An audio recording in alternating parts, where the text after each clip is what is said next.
Crowned by Music. Written by Barbara Cartland. Narrated by Anthony Wren. Chapter 1, 1882. The Earl Granville, the British Secretary of State for Foreign Affairs, arrived at Windsor Castle not looking forward with any enthusiasm to his appointment with Her Majesty Queen Victoria. As he was very popular with the equerries and other members of the Windsor Castle staff, he was greeted with obvious pleasure on his arrival. He was politely offered something to drink after his journey from London. The Earl refused, and said that he could not stay too long, as he had so much work to do at his office, but could he please see Her Majesty as quickly as possible. An equerry hurried away, and some 20 minutes later he returned to say, "Her Majesty is in a good temper, and so will be pleased to see you, my lord." "Well, I'm very glad to hear it," the Earl remarked, "because I'm not sure, when she does see me, if she will be as pleased as she obviously is now." Other members of the staff, who were listening to their conversation, laughed. "She is always good-tempered, my lord, with you," one of them said. "It is when the Prime Minister comes that she is in a temper before he can even walk up the stairs." It was indeed well known to the Earl that the Queen disliked Mr. William Gladstone. She had clashed violently with him in earlier years, and at one time she had threatened to abdicate if he did not do what she wanted. When Mr. Gladstone came back for a second term as Prime Minister, it had only been natural that those in attendance on Her Majesty were determined to keep him away from her as much as possible. Unfortunately, as matters were becoming so tense in Europe, and the Russians were behaving in what the Queen thought was a despicable manner, both the Prime Minister and his Secretary of State for Foreign Affairs, the Earl Granville, were practically daily visitors at Windsor Castle. In fact, when the Earl had said that he was visiting the Queen today, the equerry on duty had groaned almost noisily. "I only hope, my lord, that you don't bring Her Majesty bad news," he said, as he escorted the Earl up the stairs. "Well, I am afraid that Her Majesty will not be too pleased at what I have to tell her," the Earl replied to him, "so you can prepare yourself for a fairly gloomy evening." "Oh, we have those far too often," the equerry retorted. "If it is to do with the Russians again, I think that we will bolt up the gates and refuse your lordship and any of your staff admittance." The Earl laughed, as he was meant to do. At that moment, they reached the passage that led to the Queen's private apartments. "I will do my best not to make you as apprehensive as you are at the moment," the Earl said, as they walked towards another equerry standing expectantly at the far end of the corridor. The Earl reached him. He bowed and greeted the Earl. "Good afternoon, my lord. It is very good to see you again." "Well, now that is the sort of greeting I like to have when I arrive," the Earl replied. "But they are full of gloom and doom downstairs, and I expect I will be about to upset Her Majesty, and that will be the end of her good mood. Well, I think I know why you have come." The equerry replied, "And all I can say, my lord, is that you will be very lucky if you receive an elegant answer to the question that you are going to put in front of Her Majesty." "Well, I am crossing my fingers, and hoping for the best but expecting the worst," the Earl answered lightly. The two equerries laughed as if they could not help themselves. One of them opened the door, and then ushered the Earl inside. He returned almost immediately to say, "Her Majesty is waiting to see you, my lord." He opened the door, and the Earl went in. The Queen, dressed in black mourning, which she had worn ever since her beloved Prince Albert had died all of 20 years ago, was sitting near the window. Sunshine was streaming in through the windows of the room, and it seemed to envelop her. The Earl, after bowing to her deeply, walked slowly towards her. She appeared to be relaxed in a way that made her much less awe-inspiring than she usually was to those who visited her on affairs of state. "Good morning, my lord," she greeted the Earl. "I would be most pleased to see if I could not guess why you have made this particular visit." "As you know, we are always sorry to do anything to upset your Majesty," the Earl replied, But, alas, there are many important matters that the Prime Minister and I cannot decide for ourselves." He paused before he continued. "Therefore, we have to trouble your Majesty, even though we have no wish to do so." The Queen smiled. "I am always pleased to see you, my lord, in any other capacity, and I am always anxious to hear how your family is. So, please, let us get through the official business as quickly as possible." The Earl gave a sigh of relief. Her Majesty was indeed an excellent humour, as he had already seen, and so perhaps things would not be as difficult as he expected they might be. "What I have to tell your Majesty," he began, "and I know it has been said very often, is that another of the principalities in the Balkan states is in desperate need of your Majesty's help." "I guessed that was why you had come," the Queen answered. "But I told you the last time you were here with the Prime Minister that I have no more relations to help the principalities, and they must look elsewhere for protection against those meddlesome Russians." "If that were possible, I am quite certain they would do as your Majesty wishes," the Earl assured her. "But unfortunately, the only country that the Russians have any fear of, or at least any respect for, is ours." He knew as he spoke that it was impossible for the Queen to forget that it was entirely through her sending 4 battleships through the Dardanelles that had halted the entire Russian army when they were only within 6 miles of Constantinople. Because they dared not fight against Great Britain, they had turned back in disarray. As General Gorchakov had said at the time, it had cost them the lives of 50,000 picked men and many millions of money for nothing. After Her Majesty was quite certain that they would not attempt to conquer Constantinople again, or even make bellicose threats to Turkey. But the Earl and the Prime Minister had discovered that they were still causing as much dissension and unrest in the smaller principalities of the Balkans as they possibly could, and the only way the Balkan rulers could defend themselves was to take an English bride and fly the Union Jack to warn off the Russians, or else the full might of the British Army and Navy would be thrown at them. Queen Victoria was being called the matchmaker of Europe by everyone in diplomatic circles. She had set many of her relations on thrones and saved them from invasion by the Russians, and despite this, the Russians themselves were behaving very badly. They sent spies into the principalities, pretending to be salesmen of anything that country might want. Once they were established, they caused revolutions and uprisings, which had never happened before.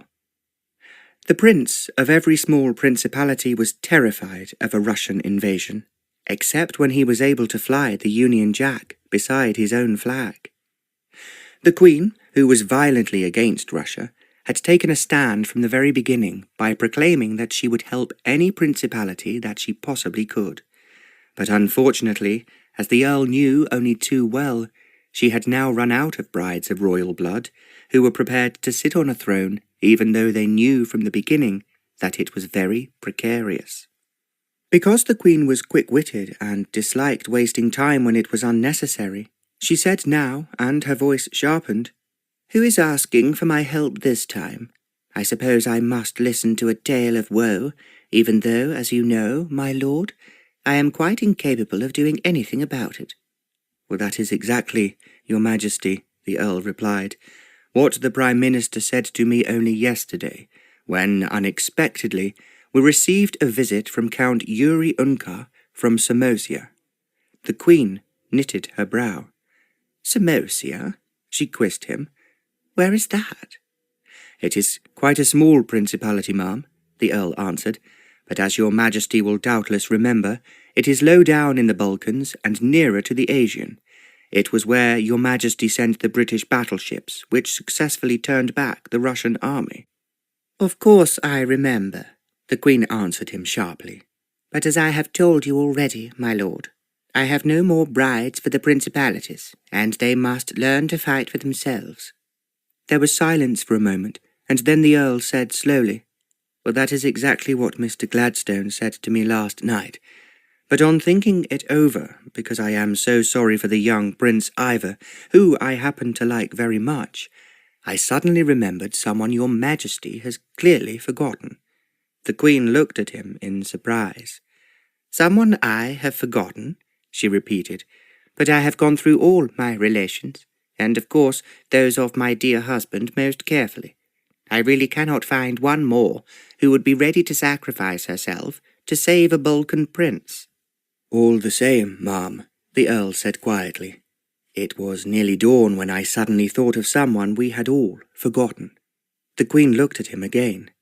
He knew that Her Majesty was intrigued and that she was waiting for him to say more.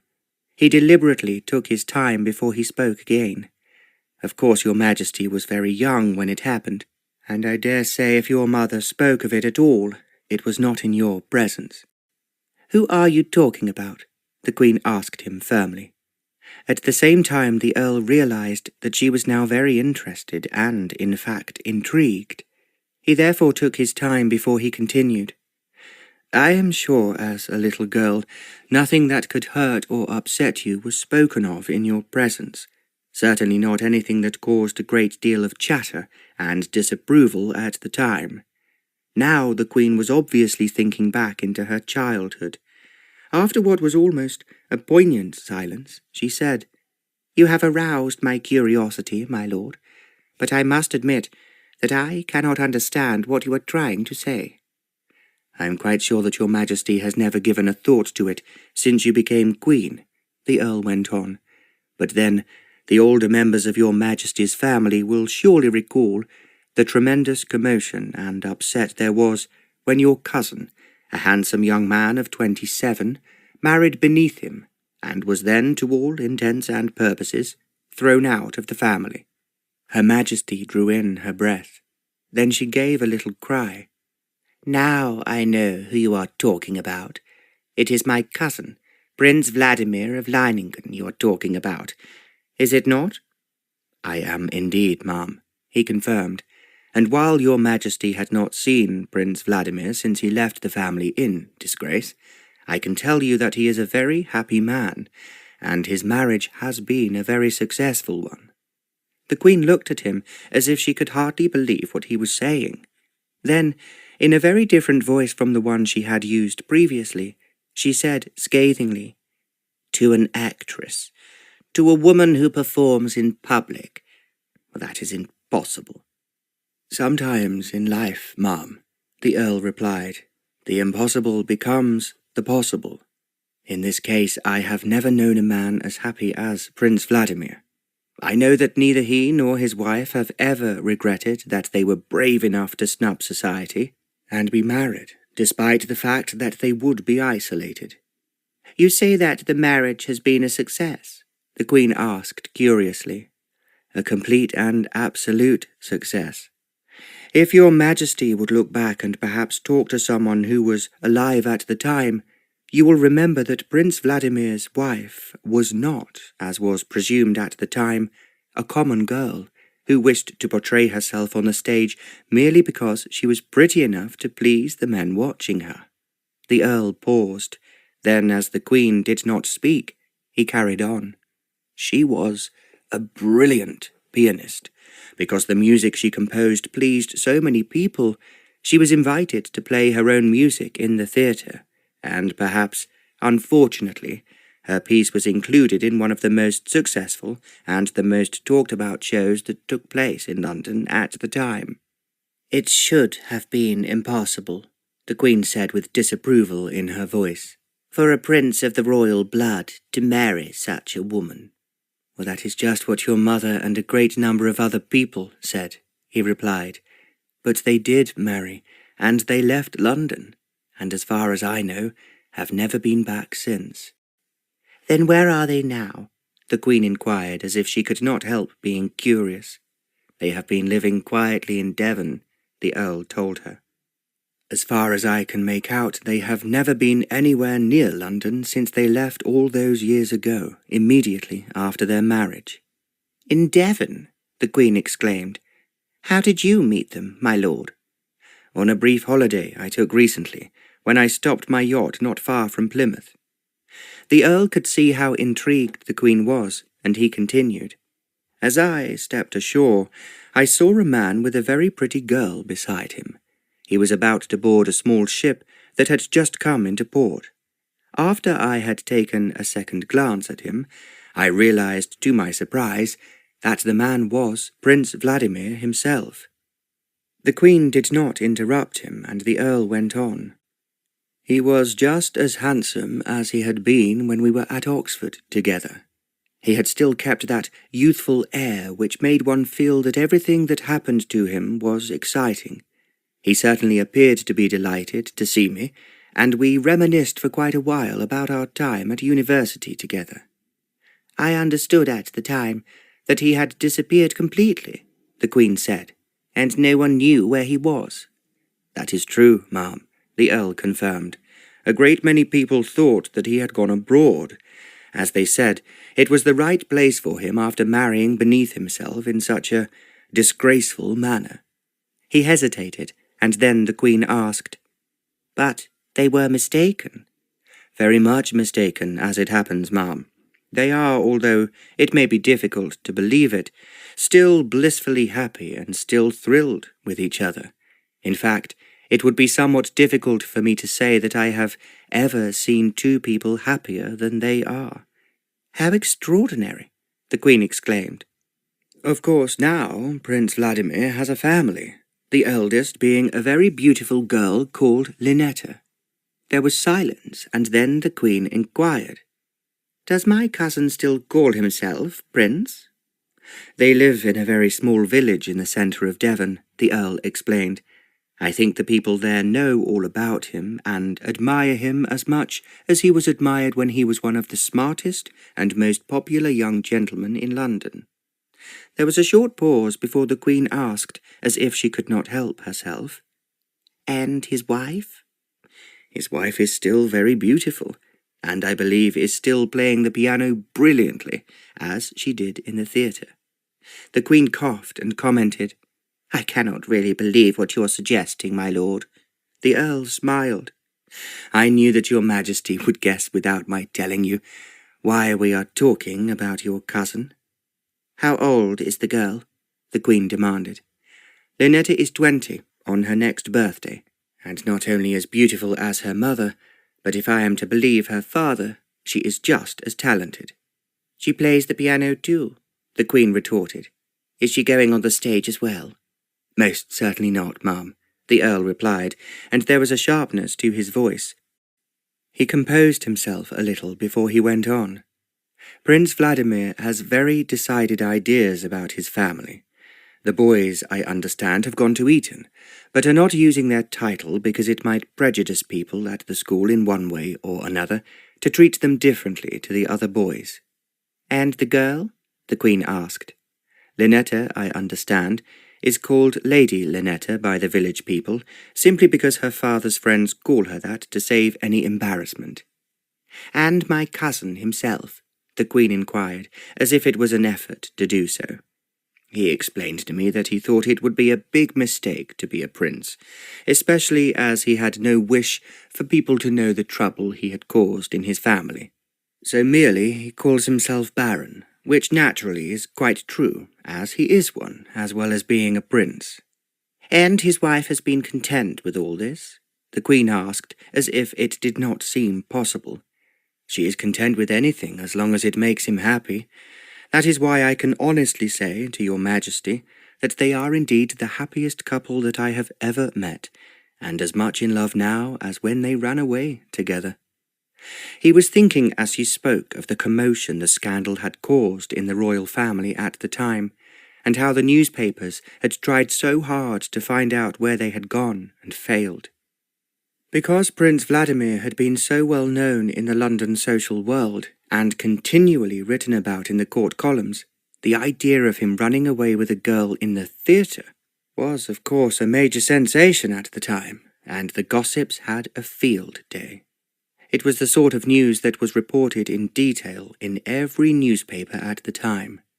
Now, like so much in life, all the excitement had gradually died away.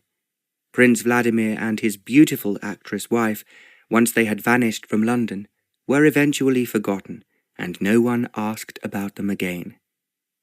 As if the Queen knew just what he was thinking, she remarked, "And they were certainly extremely clever at hiding themselves away. They were even forgotten by my own family." "But now I have found them," the Earl replied.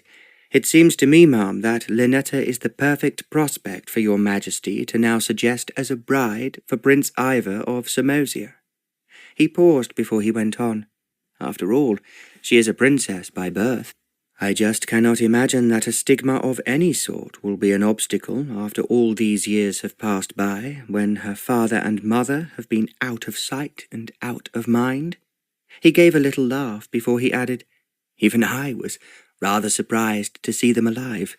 I felt almost apologetic for not having realized before now how cleverly they had hidden themselves away, and so had been forgotten by the beau monde." There was a silence before the Queen quizzed the Earl again. "Are you sure, my lord, that there is no one else?" "No one knows better than your Majesty," the Earl told her, "that we have used up every one of your other relations, and everybody in England who has enough royal blood to intimidate the Russians." Again there was a silence until the Queen said, "I think the only possible way that this girl could be offered to Prince Ivor is that she goes to Samosia without anyone in England knowing what is happening, until the marriage can be announced as a fait accompli." "I agree with your Majesty," the Earl answered. "That would make things very much easier for her, and for your Majesty to offer her to Prince Ivor." He looked thoughtful before he carried on. To revive the old story of Prince Vladimir's elopement now would undoubtedly appear in the English newspapers, and copied by the press in the Balkans, and perhaps even in Russia as well. "Have you talked this possibility over with Prince Ivor?" the Queen asked him. The Earl shook his head. "The idea only occurred to me a few days ago when the Secretary of State for Samosia arrived at 10 Downing Street, only to be told positively and truthfully that your Majesty could not do any more than you have done already for the Balkan states." "So you have not spoken of this to anyone else?" the Queen wanted to know. "No one at all, ma'am, and not even to her father, Prince Vladimir." The Queen looked surprised. "You mean you did not suggest it when you were in Devon with them?" she asked incredulously. "Of course not, ma'am. I did not worry myself at the time with thinking about our own troubles. I was on holiday, and it was delightful to meet an old friend I had not seen for so long." He smiled as he continued. "We talked of Eton, where we had been together, and Oxford, where the Prince had distinguished himself at cricket, which endeared him to everyone in the university. We were great friends there as young men. We were both in the second 11, and always hoped that we would be promoted into the first." The Queen laughed as if she could not help it. "I have always tried to understand that the game of cricket is far more important than anything else in your lives." "Of course it is," the Earl agreed. "But now, as Secretary of State for Foreign Affairs, I have to beg your Majesty and Prince Vladimir if he agrees to save one more principality from the dastardly Russians, who, needless to say, are using their clever tricks to incite violence amongst the ordinary people, and creating a situation when it will be impossible to stop them, forcing their way into the country and taking it over." "The Russians are really behaving appallingly," the Queen exclaimed. "I do agree with you, ma'am. The only person who has been able to protect the Balkans against them is your Majesty."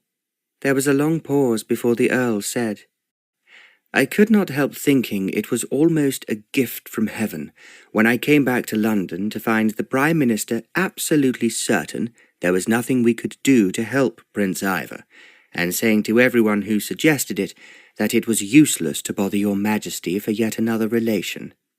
The Earl knew well as he was speaking that he was playing a difficult and subtle card. He recognized that the Queen had a strong dislike of Mr. Gladstone. She had raged at him on more than one occasion, and it would obviously be a pleasure for her to show him once again that he was wrong. The Earl waited expectantly as he saw that the idea was passing through her mind. At the same time, He was well aware that she was remembering how angry her family had been when Prince Vladimir had fallen in love, and had thought that nothing else in the world was of any consequence.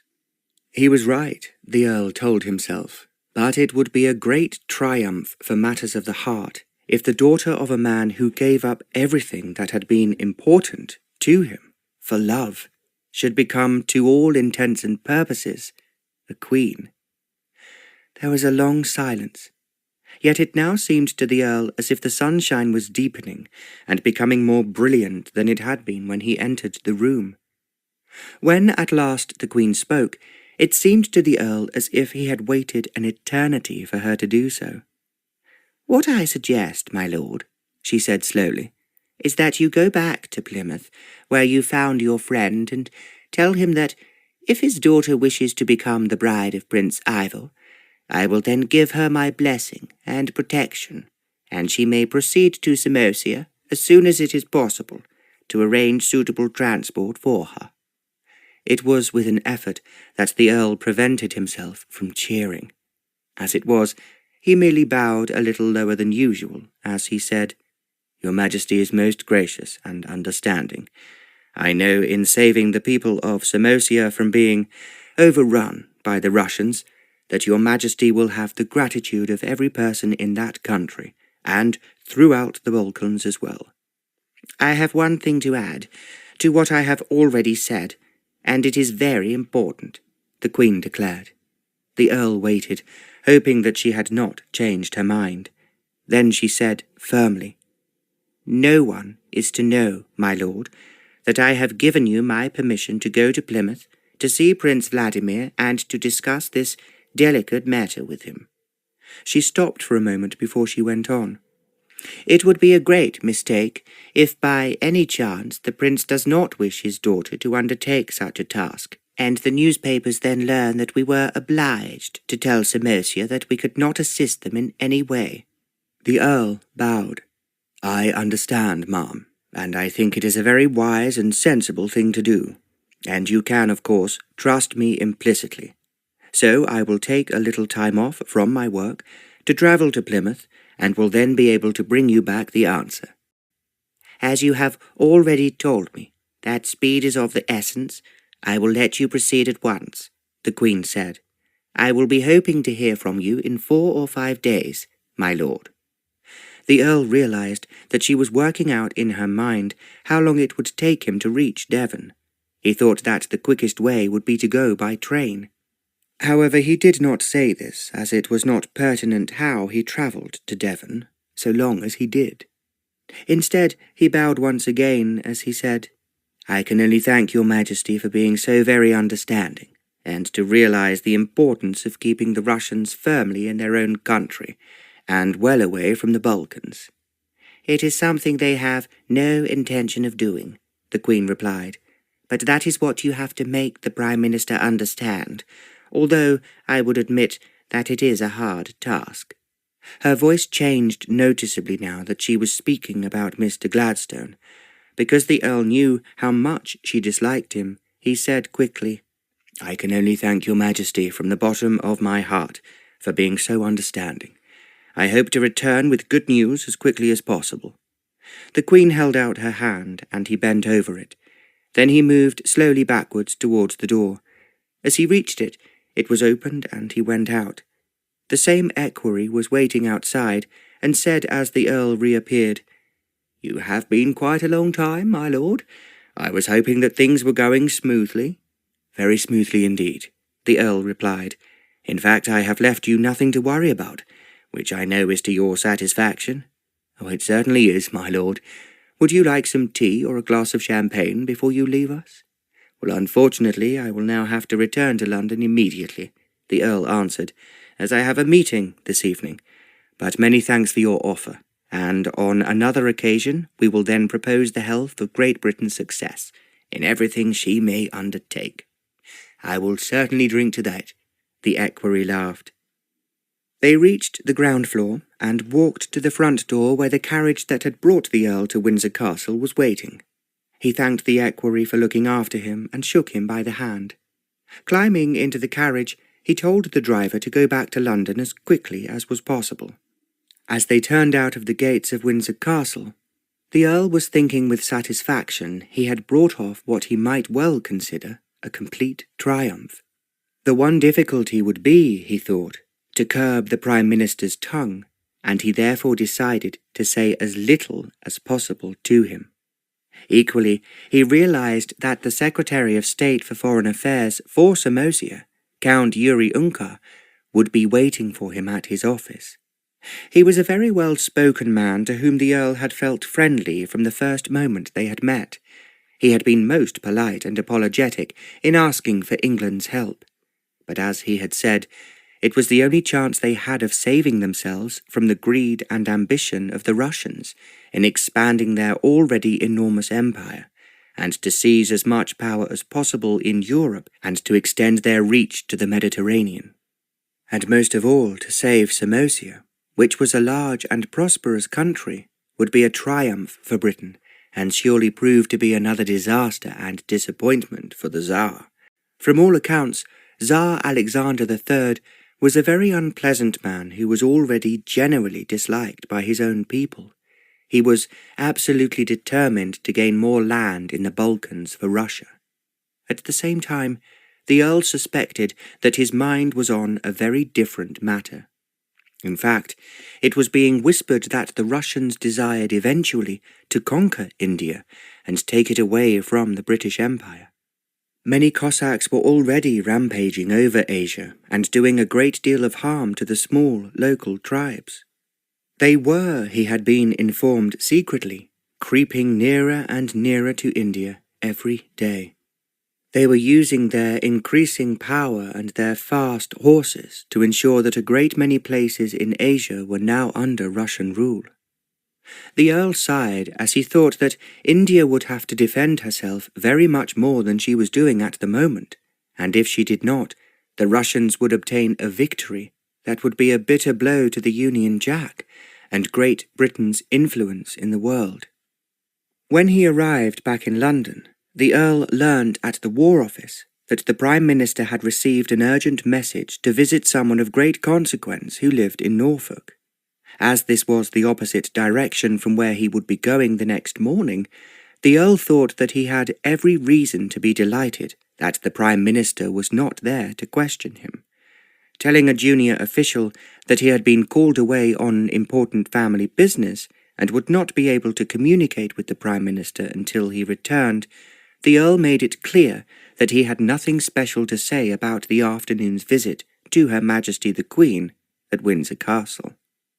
He then went straight to his own office, where, as he had expected, he found the Secretary of State for Samosia waiting for him. Count Yuri Unkar was a very good-looking man of 50, and he was sitting comfortably in an armchair when the Earl entered the room. He sprang up and exclaimed, "You are back, my lord, and I am sure that you have something exciting to tell me." "I will tell you everything word for word," the Earl replied. "But as we have to leave first thing in the morning for Plymouth, I will now have to return to my home and tell my wife where I am going." He smiled before he added, "She will not be particularly pleased I am leaving, as we have a party tomorrow night, at which unfortunately only my wife will now be present. You and I will also miss the weekend amusements we had planned for you at our house in the country." "You are so very kind and hospitable," the Count answered, "but I am intrigued to know where we are going and why." "Well, that is a complete and absolute secret," the Earl answered, "but I will tell you all I am allowed to do when we set forth soon after dawn. We are travelling by train, so I suggest that you meet me at my office in 3 hours' time." "You mean we are leaving tonight?" the Count exclaimed in surprise. "Well, actually very early tomorrow morning," the Earl told him, "but it will be much more comfortable if we spend the night sleeping in our own beds, so we will not leave until after breakfast." "I see your point," the Count replied. "I understand that we must not waste any time." "None at all, and if you come with me now I will take you in my carriage and drop you off where you are staying before I go home." "I am most grateful," the Count said, "and I am positive that I will be more grateful than I can possibly say when we have achieved our objective." He paused before he continued. "I can only guess that Her Majesty is behind us and approves of what we are doing." It was a question more than a statement, as the Earl realized. Then, because he thought it would be a mistake to talk too much or to excite the Count unnecessarily, until the future was more or less foolproof, he merely said, "We must make haste."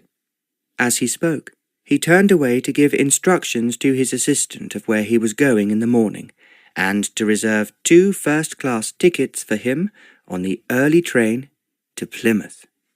Chapter 2. Actually, it was after 9 o'clock the next morning when they arrived at Paddington Station, to catch the train that the Earl had been informed departed promptly at 9:30. It would mean 2 changes before they could reach Plymouth. He had also, when he had bid goodbye to the Count last night, told him to make sure that the ship he had come in from the Balkans proceeded at once to Plymouth, to dock there and await instructions. He was certain that this would take some time. But if they were successful in the mission they were undertaking, the Count would be able to return to Samosia with the good news, or even better still, with the bride-to-be herself. "I hope I have thought of everything," the Earl said to himself when he woke up early in the morning. He asked himself the same question when he had finished breakfast, and his wife wanted to know when he would be returning.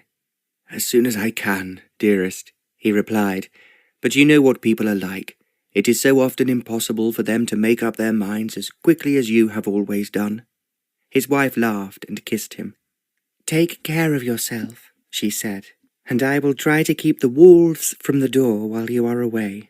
But you know as well as I do that the moment you have left, there will be 6 people turning up, wanting to see you to solve their problems for them." The Earl smiled. "It is one of the penalties of working with foreign countries," he said. "At the same time, I find it extremely interesting." "I know you do," she answered, "but I'm jealous, as they take up much more of your time than you reserve for me." "I will try to behave better when I return." The Earl grinned and kissed his wife again. They were very happily married. He often thought how lucky he was to have a wife who understood the difficulties of his appointment, and she very seldom complained that he was neglecting her. The Earl and the Count had been driven to Paddington Station.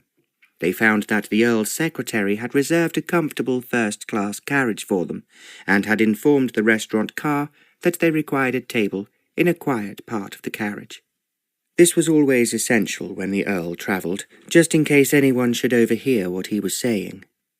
There were, as he well knew, inevitably spies from different countries who were told to watch the Secretary of State for Foreign Affairs in particular, and he was always fully aware that a remark made casually might prove disastrous to his country. Thus, security was of the utmost importance for all members of the government. The Earl's valet, who was travelling with them, had procured all the morning newspapers. He had brought a bottle of the Earl's champagne to be put on ice in the restaurant car, so that they could send for it at any time. "You certainly travel in comfort," the Count said as the train started to move off. "The trains to Constantinople are already passing through the Balkans on the main lines, but we who live some distance from Sofia find it difficult to travel in any way, except as we have always done, behind our horses." "I cannot say that I really like trains," the Earl told him. "I'm glad that you have told your ship to proceed immediately to Plymouth. I sent my instructions to the captain first thing this morning, my lord, as he is a good sailor who has been at sea for many years. I am sure that he will have no difficulty in finding his way there." The Earl had considered the idea of them travelling to Plymouth in the ship belonging to Samosia, but as time was really what mattered, there would be nothing quicker than going there by train. The one they were in was certainly as up-to-date as he had expected, and he was convinced that there would be no quicker way of reaching Prince Vladimir and his house in Devon. The train itself was actually faster than the Earl had hoped, even though there were numerous stops at which he felt that precious time was wasted. It was getting dark when, finally, after what seemed to him long hours of boredom, the train finally puffed its way into the station at Plymouth. "We have actually arrived," the Count exclaimed excitedly. It was with difficulty that the Earl did not say how glad he was that the journey was now over. He always found it most difficult to sleep in a train unless he could lie down fully. This he was unable to do in their reserved carriage, as there were no arrangements for sleepers, and nor were the carriages convertible, as they were just beginning to be on the express heading to Scotland. The Earl managed to shut his eyes and made it clear to the Count that he wished to rest rather than talk. The Count found himself gazing out of the carriage window at the green fields and the attractive countryside they were passing through. He hoped that the journey would not take long, and that his expectations would not turn out to be as difficult as he anticipated they might be on their arrival. A messenger had, in fact, been sent from the Earl's office. He had travelled all night and would, the Earl had reckoned, reach Plymouth at midday.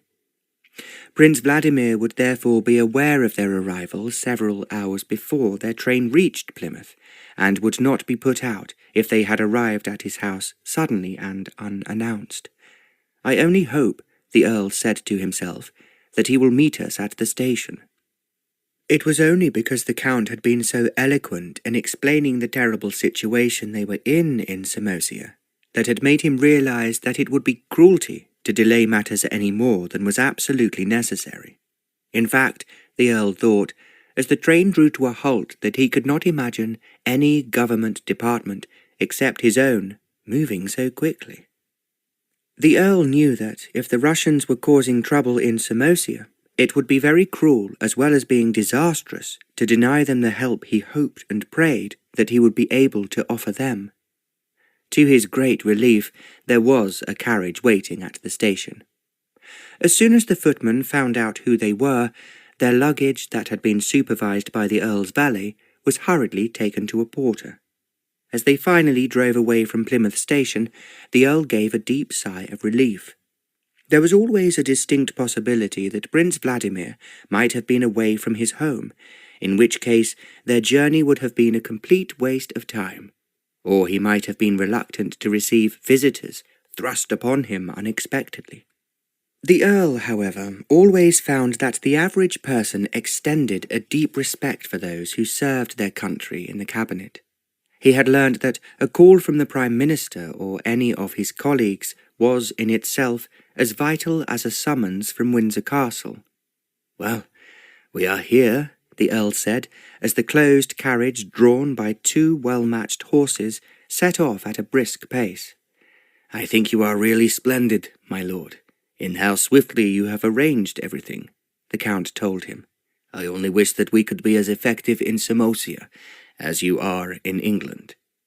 I should have thought the difficulties you suffer at the moment, of never knowing what will happen the next day or the day after that," the Earl remarked, "is something that invariably must keep you alert and on your toes." "We are certainly very scared," the Count admitted, "but it was only in the last 2 or 3 months that we have realized just how much the Russians were infiltrating upon us, and how cleverly they have talked a small number of people into being aggressive and causing trouble in the towns and villages." The Earl, who had heard this story before in other principalities, knew exactly how astute the Russians were in infiltrating into a country and urging the people to rebel against their rulers. As the horses left the town of Plymouth, the roads were fairly smooth, and they enjoyed the peace and quiet of the Devon countryside.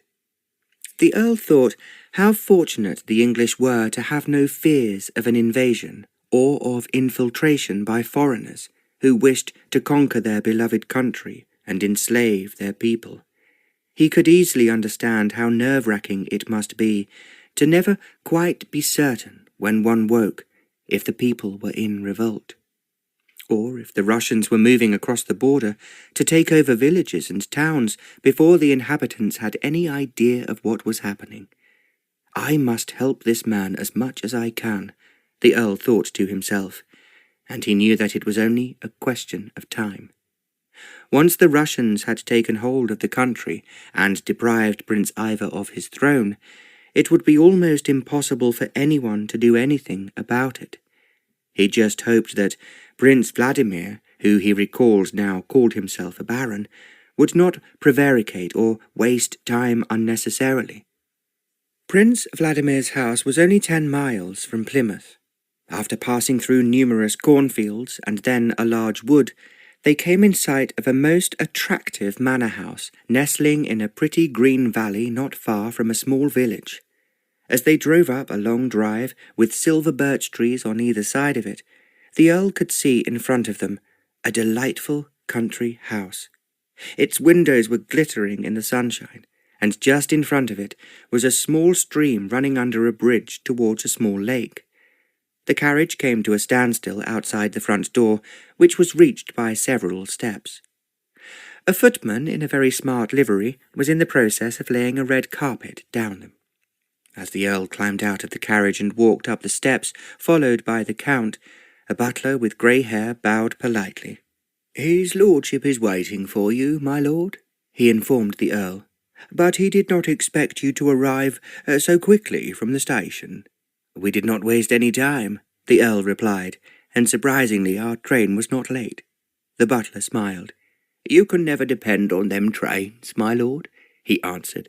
"Some guests we were expecting last week were 3 hours late, as there had been a breakdown on the line." As the butler finished speaking, he opened the door in front of him and announced, "The Earl Granville, my lord, and a companion." The Earl had deliberately not given the butler the name of the Count. He had merely said that he was bringing a friend, and would explain when they arrived. As he entered the room, he noticed that many vases of brightly coloured flowers filled the air with a delicious fragrance. Sunshine was streaming into the room through a French window that led into the garden, where there was a large fountain playing. For a moment, the glitter seemed to blind the Earl's eyes.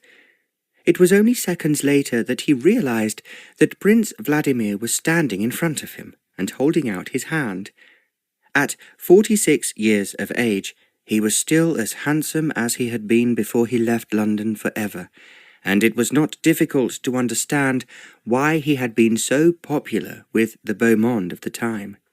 It was always said that every debutante hoped that he would look in her direction and ask her to dance. "Welcome, my lord," Prince Vladimir was saying. "This is a very unexpected visit." "It is so very good to see you again," the Earl said, "and I have often wondered if you would ever return to London."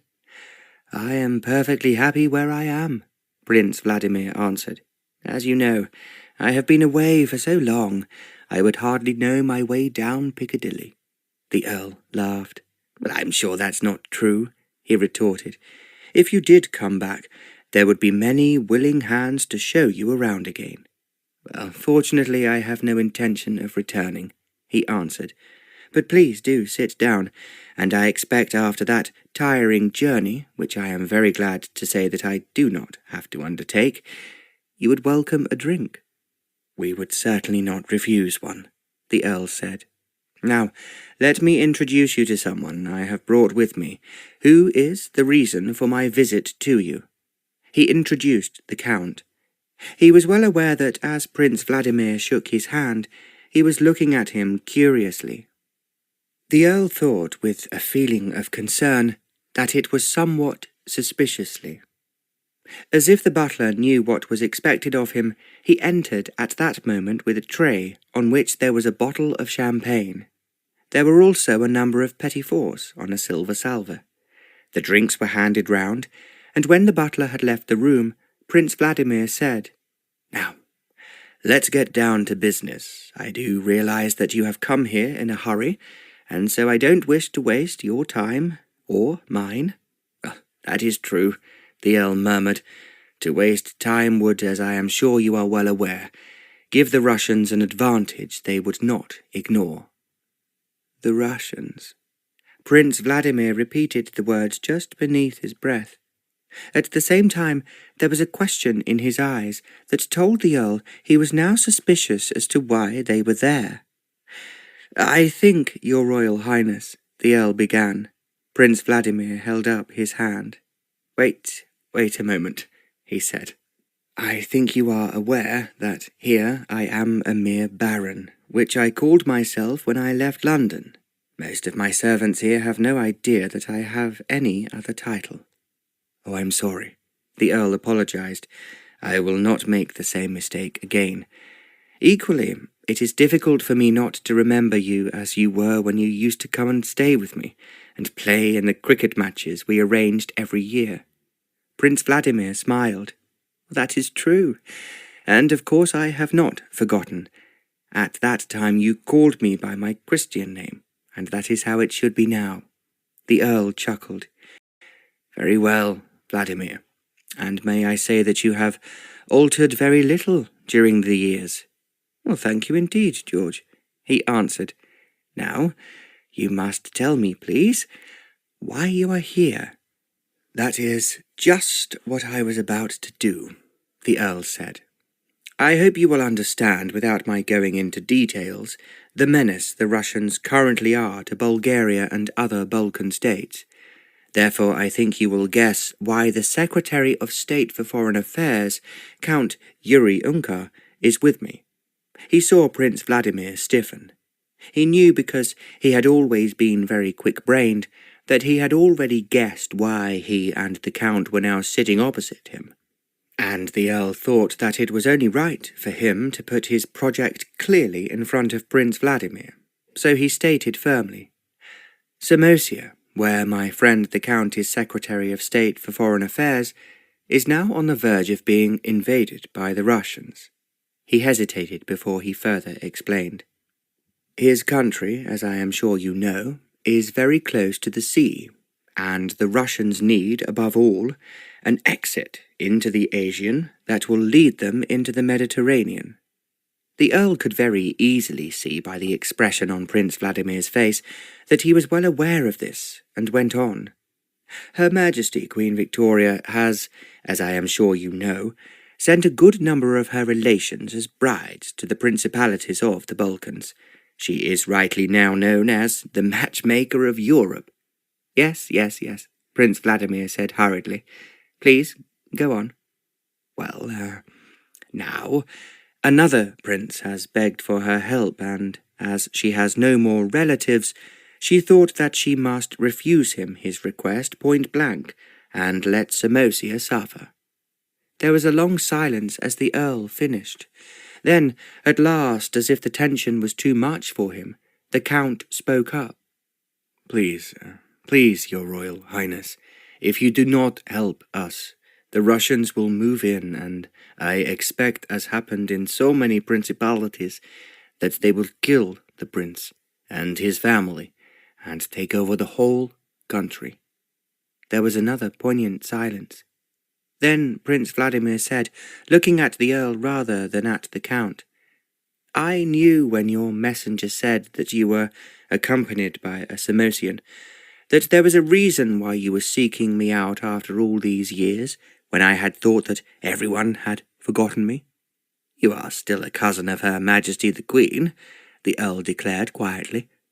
"And I would suppose that makes you think I will give you my daughter, and send her into danger in a country that most people have never even heard of." "She will be in no danger, as you well know," the Earl assured him. "If she has the blessing of the Queen of Great Britain and proudly carries with her the Union Jack and the protection of the British Army and Navy." Prince Vladimir rose and walked across the room to the French window. He stood, gazing at the fountain, throwing its water up towards the sky, so that every drop of it glittered in the sunshine.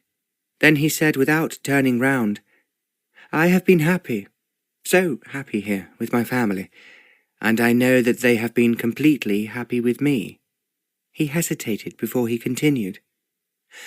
"Why on earth should I ruin everything by letting my daughter go to a foreign land I have never visited, to marry a foreigner I have never even seen? I understand your feelings," the Earl said. "At the same time, Her Majesty the Queen has no one else who she can send. Prince Ivor and all the people of Samosia are on their knees, begging us for help." Then the Count spoke up again. "If your Royal Highness will not let your daughter save us, then I think you must face the fact that hundreds, if not thousands, of our people will die, and it is unlikely that the Prince of Samosia and any of his relations will stay alive." Prince Vladimir did not answer. Then the Earl rose from his chair and walked to stand beside him at the window. "I know it is very difficult, Vladimir," he said, "for you to face such a problem." He smiled at him before he continued.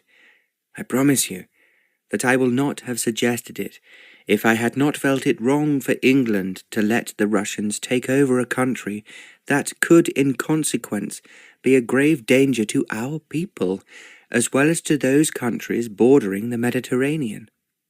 Prince Vladimir did not respond, and the Earl went on. "Her Majesty's first impulse was to affirm that she could do nothing. In fact, she had forgotten that you were her cousin. As the years have passed by, 22 of them, if I am not mistaken, a great number of people have forgotten you too." "Well, that is just what I hoped they would do," Prince Vladimir said. "But there are many others just like myself," the Earl continued, "who remember you as you were, and have regretted that you were still not with us." The Earl spoke very quietly, yet he realized that Prince Vladimir was becoming wary of his persuasive arguments. Again there was silence until Prince Vladimir said, "You are asking too much. How can I possibly part with my daughter?" It was a difficult question to answer, and the Earl said, "If she is as beautiful as I would expect a child of yours to be, then sooner or later she will be married and leave you. If she goes to Samosia, there is no reason at all why you should not visit her there regularly." He smiled as he went on. "After all, Vladimir, the turmoil you caused when you married has never reached Samosia, and then you can expect a lot of people in London to have also forgotten you." Prince Vladimir laughed. "I might well have remembered," he said, "that you always had an answer to every question, George. I think you are a very clever man, and I can understand why you are where you are now." "Well, that is easily the nicest compliment I have had for years."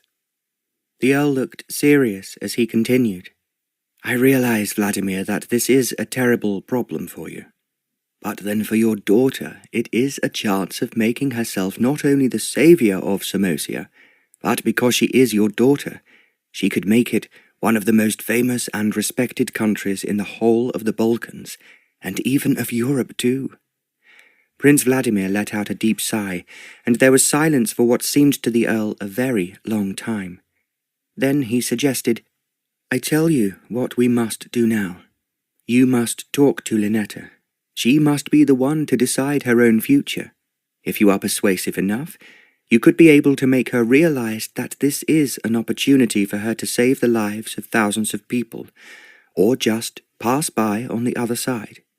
The Earl and the Count were listening intently, and he went on, "Then it is up to her, not to me to say yes or no to your proposition, George."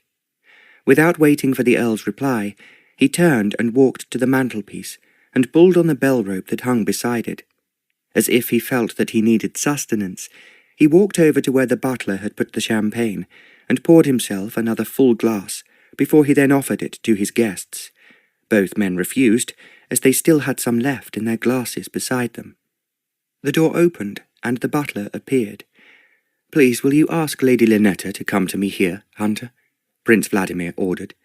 "Very good, my lord," Hunter replied. He closed the door, and the Earl said, "I am very sorry, Vladimir, to have upset you, but I promise you that there is no one else in the whole of the country we could turn to for help. There was silence for a moment. "In fact," he continued, "we have been through Her Majesty's relations, and most of my assistants too had completely forgotten that you existed.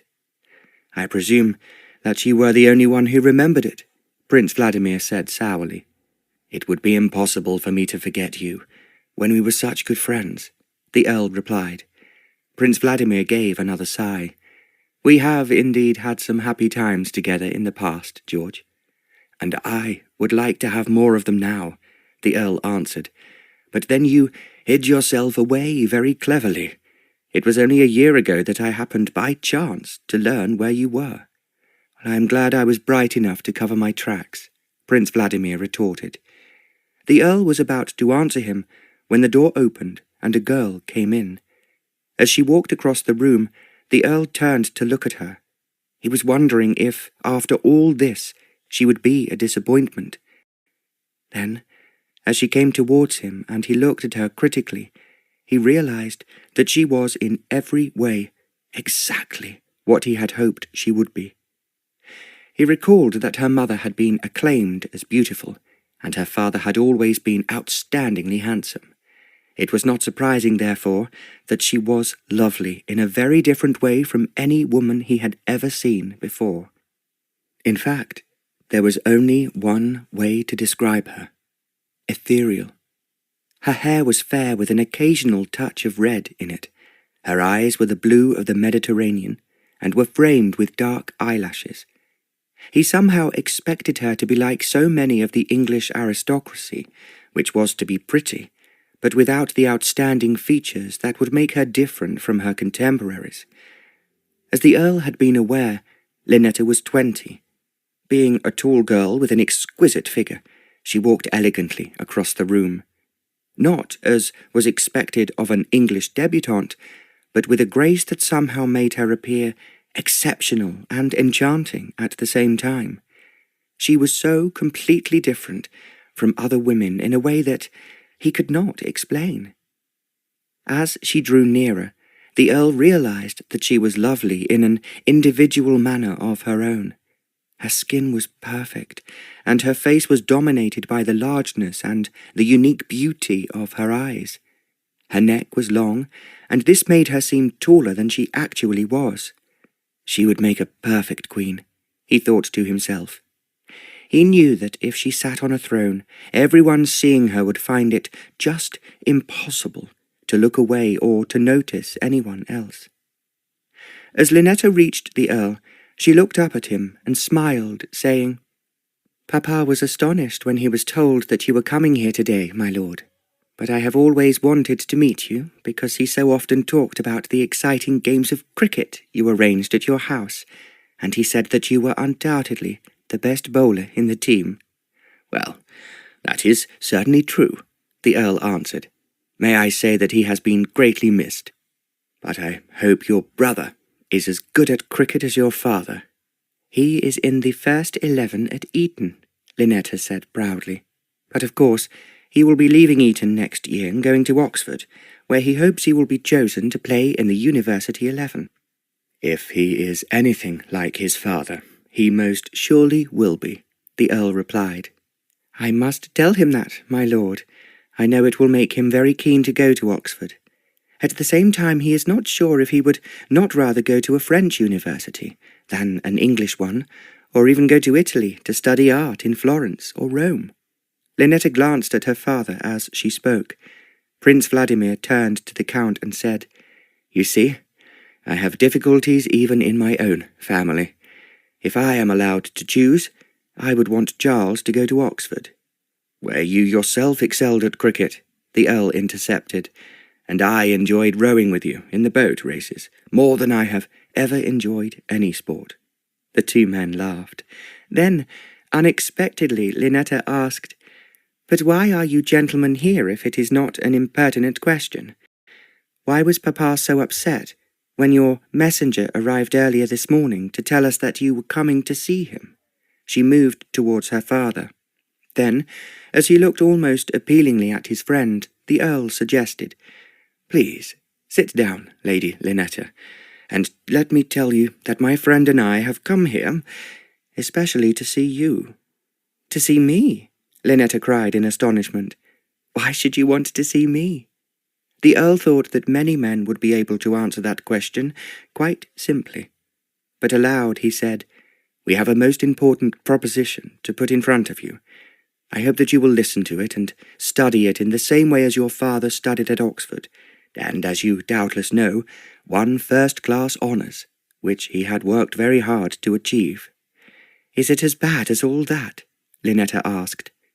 Then, as if she was curious, she looked at the Count, who she had not been introduced to. The Earl followed the direction of her eyes, and then quickly added, "I'm sorry that I am so remiss as to not introduce you to my friend, Count Yuri Unkar, who is the Secretary of State for Foreign Affairs in Samosia, a large country in the Balkans." He thought, as Linetta put out her hand towards the Count, that there was an expression in her eyes that had not been there before. The Earl was certain that she was shrewd enough now to be aware that the reason for their visit definitely concerned her and her future. Chapter 3. There was rather an uncomfortable pause, and then the Earl addressed the Count. "I think, Yuri, this is where you say your piece." He realized as he spoke that the Count was looking tense. Equally, there was almost a beseeching look on his face, which was more than understandable. Very slowly, and speaking extremely good English, although with a slight accent, the Count told Linetta of the present situation in Samosia. He did not exaggerate, but it was obvious that every word he spoke was the truth. It would be impossible for anyone to question it. He spoke for nearly 10 minutes, and then, as if the full horror of his country's situation had exhausted him, he sat down again in his chair, having stood up while he was speaking. There was a silence, and then Linetta said in a small voice, "Are you really asking me to marry a man I have never seen, and in fact never heard of until this moment?" "There is no other way," the Count answered, "to save Samosia. I assure you that a great number of people will die, and those who remain under the Russian yoke will be desperately unhappy and persecuted for the rest of their lives." Linetta drew in her breath. Then she turned to her father. He did not speak, but put out his hand towards her. She rose from her chair to sit down on the floor at his feet. Then, as if she was ignoring the other two men in the room, she looked up at him and murmured, "Tell me, Papa, what do you want me to do?" "Of course I want you to stay here with us," he answered. "At the same time, have we the strength in our hearts to let those people suffer, and perhaps die, simply because they are not strong enough to withstand the greed and arrogance of the Russians?" He paused for a moment before he added, "I know only too well that they are fully determined eventually to take over all of the Balkans, and Samosia is vital to them, as it is so close to the Mediterranean Sea." Again, there was a poignant silence. Then Linetta asked, "But, Papa, is there no other country the Russians are afraid of, except for Great Britain?" "Unfortunately," he replied, "there is no one who has the power that we have, and I have always believed that eventually the Tsar will attempt to seize India." There was a murmur from the Count as he said that, which told those listening that Prince Vladimir was right. There was no doubt that India was the prize that the Russians desired before anything else. "So there is no one else," Linetta asked, "who could marry Prince Ivor, and perhaps enjoy the status and power it would bring her?" She was looking at the Count as she was speaking, but it was the Earl who answered her. "I went to Windsor Castle yesterday," he said, "and found, as I expected, that Her Majesty had been worried that this subject would soon arise." There was silence for a moment. She had gone very carefully through her relations to find one who she could send, he continued, as she has sent quite a number of others to Europe to save them from the avarice and greed of the Russians.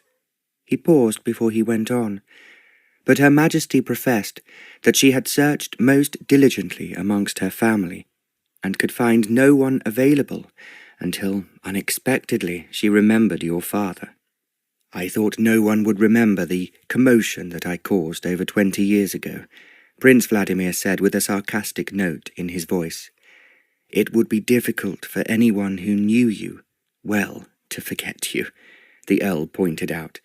Although you may think I am exaggerating, I have often thought of you and had wished that you were still in London, so that we could laugh together as we did in the good old days when anything unusual occurred. And now something unusual has occurred, Prince Vladimir said abruptly, and frankly I am not amused. His daughter looked up at him. Then she rose to her feet and walked to the open French window. She stood, gazing out at the garden and the fountain, not only at the beauty, but the peace of the scene in front of her. She could not help thinking that a number of people just like herself might be looking in the same way at their Russian gardens and their land, knowing that if the Russians took it over, their lives would never be the same again. Perhaps they would be happier if they died than if they continued to live, losing all their dearest friends and most prized possessions.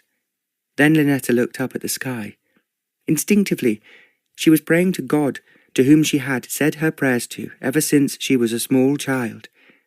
"Help me. Please help me," she prayed. "Help me, God, to take the right decision, and not one that will make other people suffer unnecessarily." Even as she said the words, she knew the answer in her heart. Somehow, because she believed it came from God himself, she turned slowly and came back into the middle of the room. The three men had not moved since she had risen, but their eyes were on her as she walked towards her father. She put her hand on her father's shoulder, and he covered it with his. Then she said very quietly, "Ever since I was a small girl, Papa, you have taught me to think of other people rather than myself, and I feel that it would be wrong and perhaps wicked to let a lot of people die and be tortured because I will not do my best to help them." "I thought you would say that, my darling one," he sighed. There was a note of pain in his voice. "I want, Papa," Linetta went on, "to make certain conditions. I don't feel that I am asking too much, so I beg of you to listen to me without prejudice." "Of course," the Earl agreed. "We will listen to anything you have to say. We will try in every possible way to make your task, if you undertake it, an easy one." There was an expectant hush in the room before Linetta began in a very low voice. "I have always believed that one day I would find a man who would love me for myself as I would love him, and if we married, I would be as happy as my father and mother have been." She hesitated for a moment before she went on.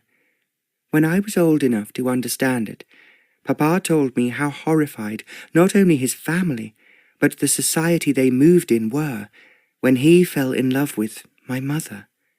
There was a break in her voice as she added, "Because they loved each other so much, they ran away from all that was familiar to them, and everything they had been brought up to believe was their world, where they played such a vital part."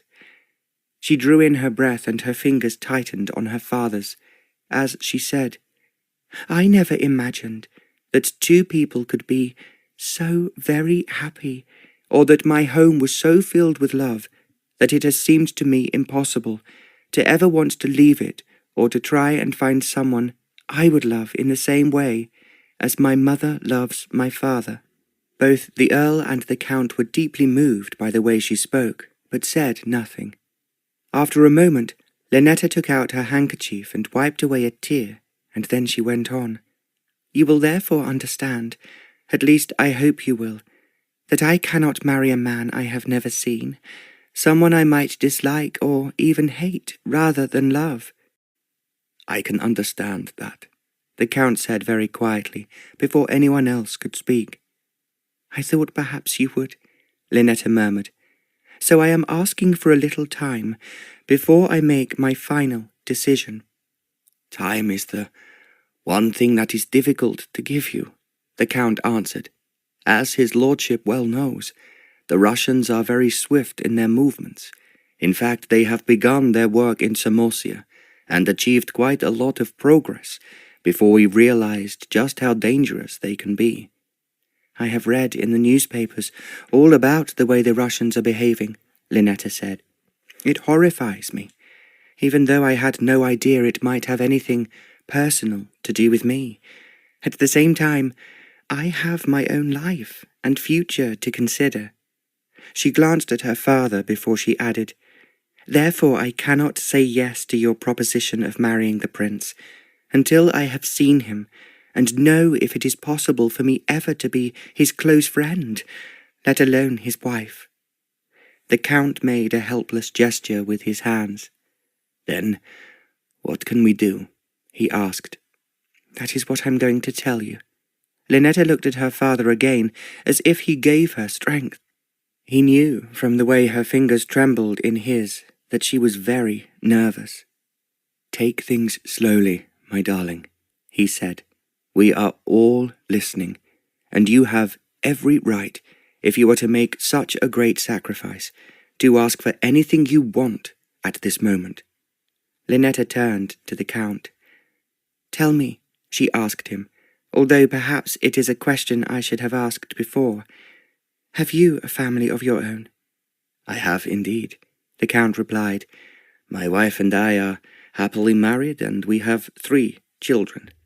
My eldest daughter is 14, her sister is 12, and I have a son, who will be 10 years old on his next birthday. There was a distant note of pride in his voice that was rather touching. Linetta actually smiled before she said, Then you would surely make things easier, because I want to ask you if you will take me to Samosia and let me stay with you before anyone finds out who I am. I could come as a governess who will teach your children music. The Count stared at her in astonishment, and so did the Earl. As a governess, the Count exclaimed, almost as if he thought that he could not have understood what she had said to him. I learnt music from my mother, and as my father knows, I am very good at the piano. I will stay with you, and your children will learn from me, while you arrange for me to see Prince Ivor, and perhaps even speak to him. The 3 men stared at her. After a moment she declared, I will then, as quickly as possible, say yes or no to your proposition. Is that possible? The Count asked incredulously. It was then that Prince Vladimir spoke. I think it is an extremely sensible and reasonable suggestion, he said. If my daughter feels that life would be intolerable with the prince, then she has every right to refuse him, and she can return to England in safety. I have a better idea than that, Linetta said. In fact, the idea of it is coming to me in a way that I feel is an answer to my prayers, rather than what I had thought out on my own. She looked again at her father, as if asking him to believe in her. He smiled at her as he asked, Tell me exactly what you want, my darling. It is you who must make the final decision one way or another. I know that the Count will make things as easy as possible for you in Samosia, but then, as always happens in royal circles to a certain extent, his hands are tied. I am aware of that, Linetta replied. Therefore, what I want is for me to go ahead with Count Unkar and have perhaps a week or so with his children, and see the prince as much as he can arrange for me to do so. Her father nodded, and she went on. By the time the week is over, I would like, if at all possible, for you, Papa, as His Royal Highness, to be at the port with an English ship, which, if I stay, will carry my wedding gown. But if not, then it will take you and me back home. The 3 men stared at her in surprise. Then Linetta carried on. What it amounts to is that either you, Papa, come ashore bearing your own name as your Royal Highness the Prince of Leiningen, or else I leave without any difficulties and return to England with my father, the Baron. As if he could not help it, Prince Vladimir gave a laugh. Brilliant, he exclaimed. Only you, darling, would have thought of anything quite so clever. Something which, if properly arranged and planned, could happen without any trouble or interference. He paused for a moment before he added, "Of course I would wish to give you away at your wedding. I want to impress the Russians and the people you will rule over, and I must therefore take up the position again that I threw away when I married your mother." "If the Union Jack is flying over your wedding," the Count interposed, "I promise you by the next morning the Russians will be moving out of Samosia and back into the principalities they have already conquered." "Do you accept, then, my proposition?" she asked, looking at him. "I think there is only one place worthy of you, Lady Linetta," the Count said, "and that is on the throne." "I agree with that," the Earl joined in. "In fact, I am astonished that you should be thinking so clearly and so positively at what we can only describe as a few minutes' notice." He smiled as he turned to Prince Vladimir and said, "She is incredibly like you, Vladimir. When she was speaking, I kept thinking that I was listening to you at Oxford, and how you astonished the class by expressing what the professor was trying to teach us, and making it so much clearer than the old boy could manage himself." Prince Vladimir laughed. "That all happened a long time ago, but I'm glad you think that my daughter takes after me, and needless to say, I am very proud of her." "So you think that I have made the right decision, Papa?" Linetta asked in a low voice. "You have made a decision that no one could say was unjust or unfair. Indeed, I could not have thought of anything better myself." Linetta smiled. "That is high praise indeed, Papa. But you must promise me that you will come to my wedding, because however charming the prince might be, I would not marry anyone unless you were there to give me away." "I will not only come myself to your wedding," the prince answered, "but I will bring your mother, because I don't want to be without her, and it is only right that she should take her place as the Princess of Leiningen, which she has always been, but never claimed." "But of course you must bring Mamma with you," Linetta exclaimed.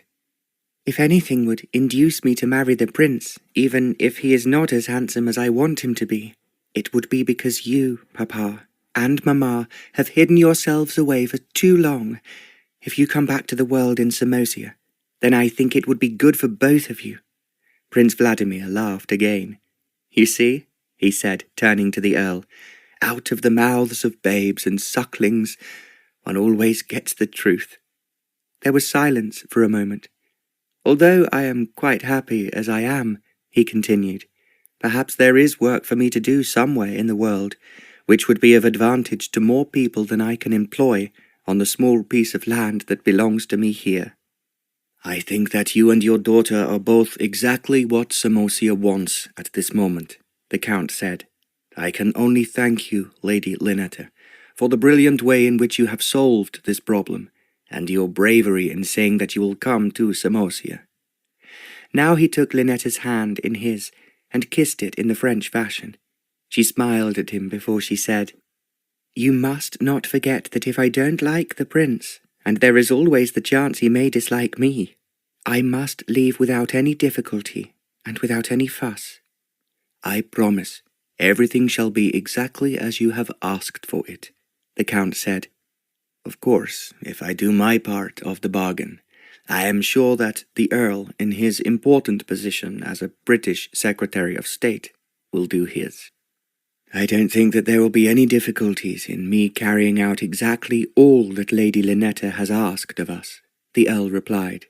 "Now, as we have been nervous that we might have left her empty-handed, I would now like to drink a toast to the future princess, or maybe even queen, would be a better word, of Samosia." Prince Vladimir released his daughter's hand and rose to go to the side table and pour out the champagne. Linetta walked to the window again and looked up into the sky. She was thanking God in her heart for what she thought had been the answer to her fervent prayers. Because there had been no opposition, and they had accepted everything she had asked for, she felt as if God, or perhaps one of his archangels, was hovering over her and guiding her. At the same time, she could not help feeling in the depths of her heart that there was a question at present still unanswered. It was, what was the prince like, and would she find the love she was seeking? Her father then poured out the champagne, and the Count and the Earl walked to the side table to pick up their glasses. As they turned around to raise them to Linetta, it was to find that she had vanished. There was only the sunshine pouring in through the open window. "Your daughter is brilliant," the Earl enthused. "I confess now that I was very nervous when we came here. I thought that, like many young girls, she would be hysterical at the idea of leaving home and marrying someone she had not even seen. I feel certain that she will like Prince Ivor," the Count said, as if reassuring himself. "I have always found him a charming young man. He is very cosmopolitan in many ways." He smiled before he continued. "In fact, he was educated in France for some years and finally went for a year to a university in Germany." Both men listening thought that this ensured that he would not be too insular or ignorant of the world outside his own country. Prince Vladimir then toasted his two visitors and the future of Samosia. Then he left them alone. He went from the study along the corridor to the drawing-room, where he knew he would find his wife. He was not surprised that Linetta was with her. As he walked in through the door, Princess Crystal, as she should have been called, rose to her feet. "Linetta has been telling me what has happened, Vladimir," his wife said. "Oh, darling, must we lose her?" "I don't believe," he replied, "that we are losing a daughter, but gaining a son-in-law, and exploring a country I have never visited, which I believe we will find extremely interesting." As he was speaking, he put his arm round his wife and pulled her close to him. "You are not to be upset," he urged. "This is fate, and I cannot help thinking that perhaps it will make us take our rightful place in the world again, because we could give many people the happiness we have passed on here to just a small number of those who know us." Crystal looked up at him with concern in her eyes.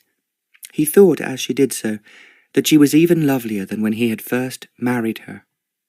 She had always been a beauty, but somehow, instead of losing that elusive beauty which had shone behind the footlights as she had become older, it had softened and grown in his eyes even more spectacularly than it had been before. Linetta was very like her, and she had inherited her father's strong as well as elegant body. In his opinion, she was superb on a horse. "I know whatever had been arranged.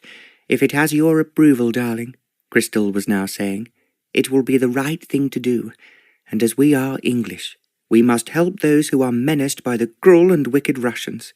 "That is just what Queen Victoria would say," her husband replied.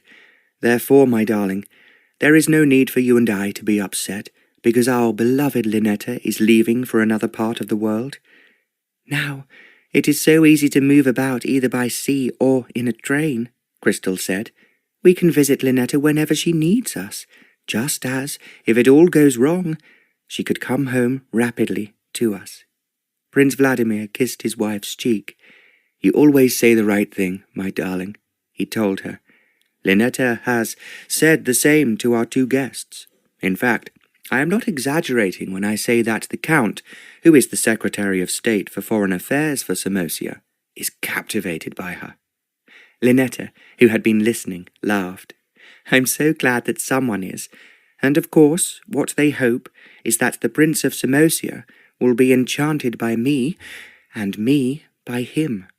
"Oh, naturally, that is what we all want," her father answered. "But I am astonished, my precious, that you should have been so clever and thought out what you could accept so quickly." "I only hope that I will be able to play the piano and teach the Count's children as well as Mamma has taught me," Linetta said. "You play beautifully, and you will certainly have a far bigger audience to applaud you than you have here." Before Linetta could answer her father, her mother said in a low and rather frightened voice, "You are quite certain that she will be safe in the Balkans? I have read about the fighting that there has been there, and the way the Russians have conquered so many principalities by the most unfair and unpleasant means." "She will be absolutely safe, just as long as she is entitled to fly the Union Jack," he replied. "You are not to be frightened, my darling. I promise you, if there is one country the Russians fear, It is Great Britain. In fact, they just can't afford to fight us more than they have done already." He paused for a moment before he went on. "I should not be surprised if, after Linetta marries the Prince of Samosia, they are asked to St. Petersburg to meet the Tsar." Linetta gave a little cry. "Well, that is one thing I would adore. At the same time, he might easily poison me if I have prevented him from conquering Samosia." Her father smiled. "You can be certain that he would not do anything that would make Queen Victoria angrier with the Russians than she is already." "I will have a gown made, entirely of Union Jacks," Linetta laughed. Her mother gave a little cry. "One thing we have to think of quickly," she said, "is Linetta's trousseau. Everyone knows that, if she is to leave at once for Samosia, she will most certainly need a great number of new dresses, both for the daytime and the evening." She paused before she questioned her husband. "And how are we going to buy them sitting here without a shop capable of providing an ordinary trousseau, let alone a royal one?" "I can tell you what we will do," he said hurriedly. "If we have a week in which to follow Linetta, we will start off as quickly as possible in a yacht that I know I will be able to borrow from a friend of mine who lives just outside Plymouth." "I know who you mean," his wife replied. "I am sure that he will be only too pleased to let us have his yacht, just as long as we don't run it aground or sink it by some means." "I hope that we will do neither, but we can stop in France on our way to the Mediterranean." There was silence for a moment. "I am sure at Marseille," Prince Vladimir went on, "we will find a great number of gowns which will enhance our daughter's beauty, and of course make her look the part she is to play as the Prince of Samosia's wife." "You are going much too fast, Papa," Linetta said quickly. She smiled as she added, "I have to be quite certain that I want to marry the prince.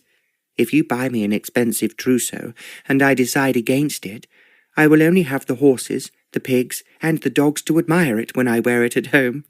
"Well, I'm sure that they will be most impressed," her father answered laughingly. "At the same time, my darling, I am banking on the fact that you will sit on the throne of Samosia." He smiled at her as he continued, "Your mother and I will find it entrancing to watch you gaining the hearts of your people and making them the envy of all the other principalities in the Balkans." Linetta laughed. "You are asking too much, Papa, but I will do my best, as you well know. As your daughter, I have a very good start when the race begins." "Your mother and I are so very proud of you," he told her. "Now, we really must go back and entertain our guests before they start their journey back to London." His wife nodded.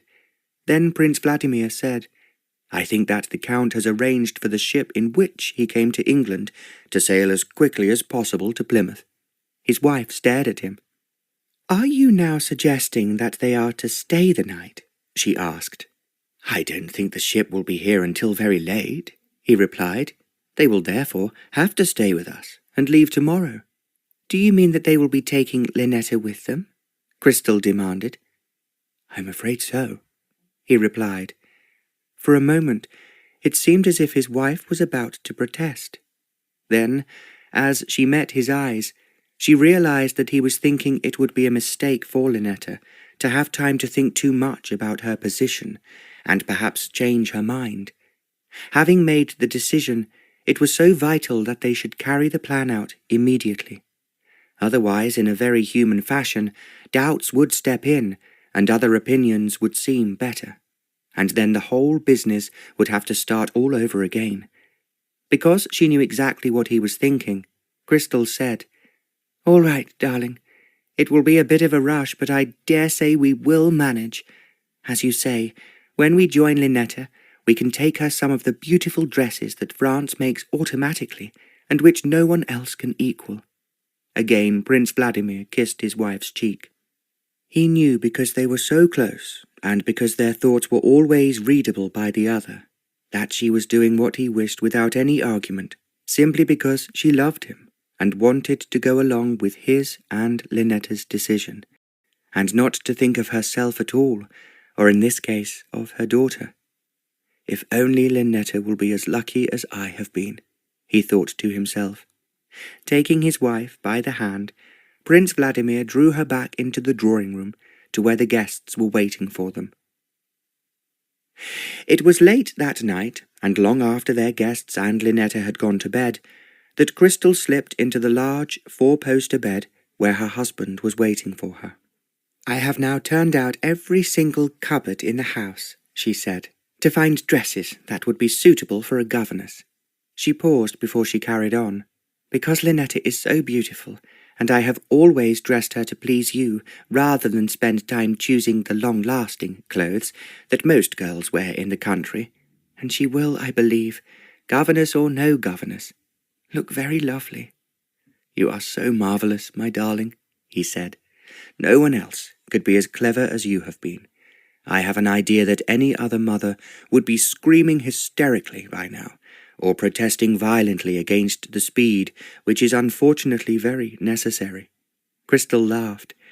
"We want our darling daughter to do us credit," she replied, "and she is representing Great Britain as well. What she wears is very important." "Has there ever been a woman who has not thought that clothes matter more than anything else?" he asked. His wife moved closer to him, and his arms went round her. "Every time you come this close to me," he said, "I think I love you more than I loved you 5 minutes ago, and certainly a year ago, and the year before that." "I know what you are saying," his wife answered. "You know that I love you so much. You fill my whole world, and there is no one else but you." She gave a little sigh before she added, "At the same time, darling, we do want Linetta to be happy too. But how can she be happy with a man she has never seen before?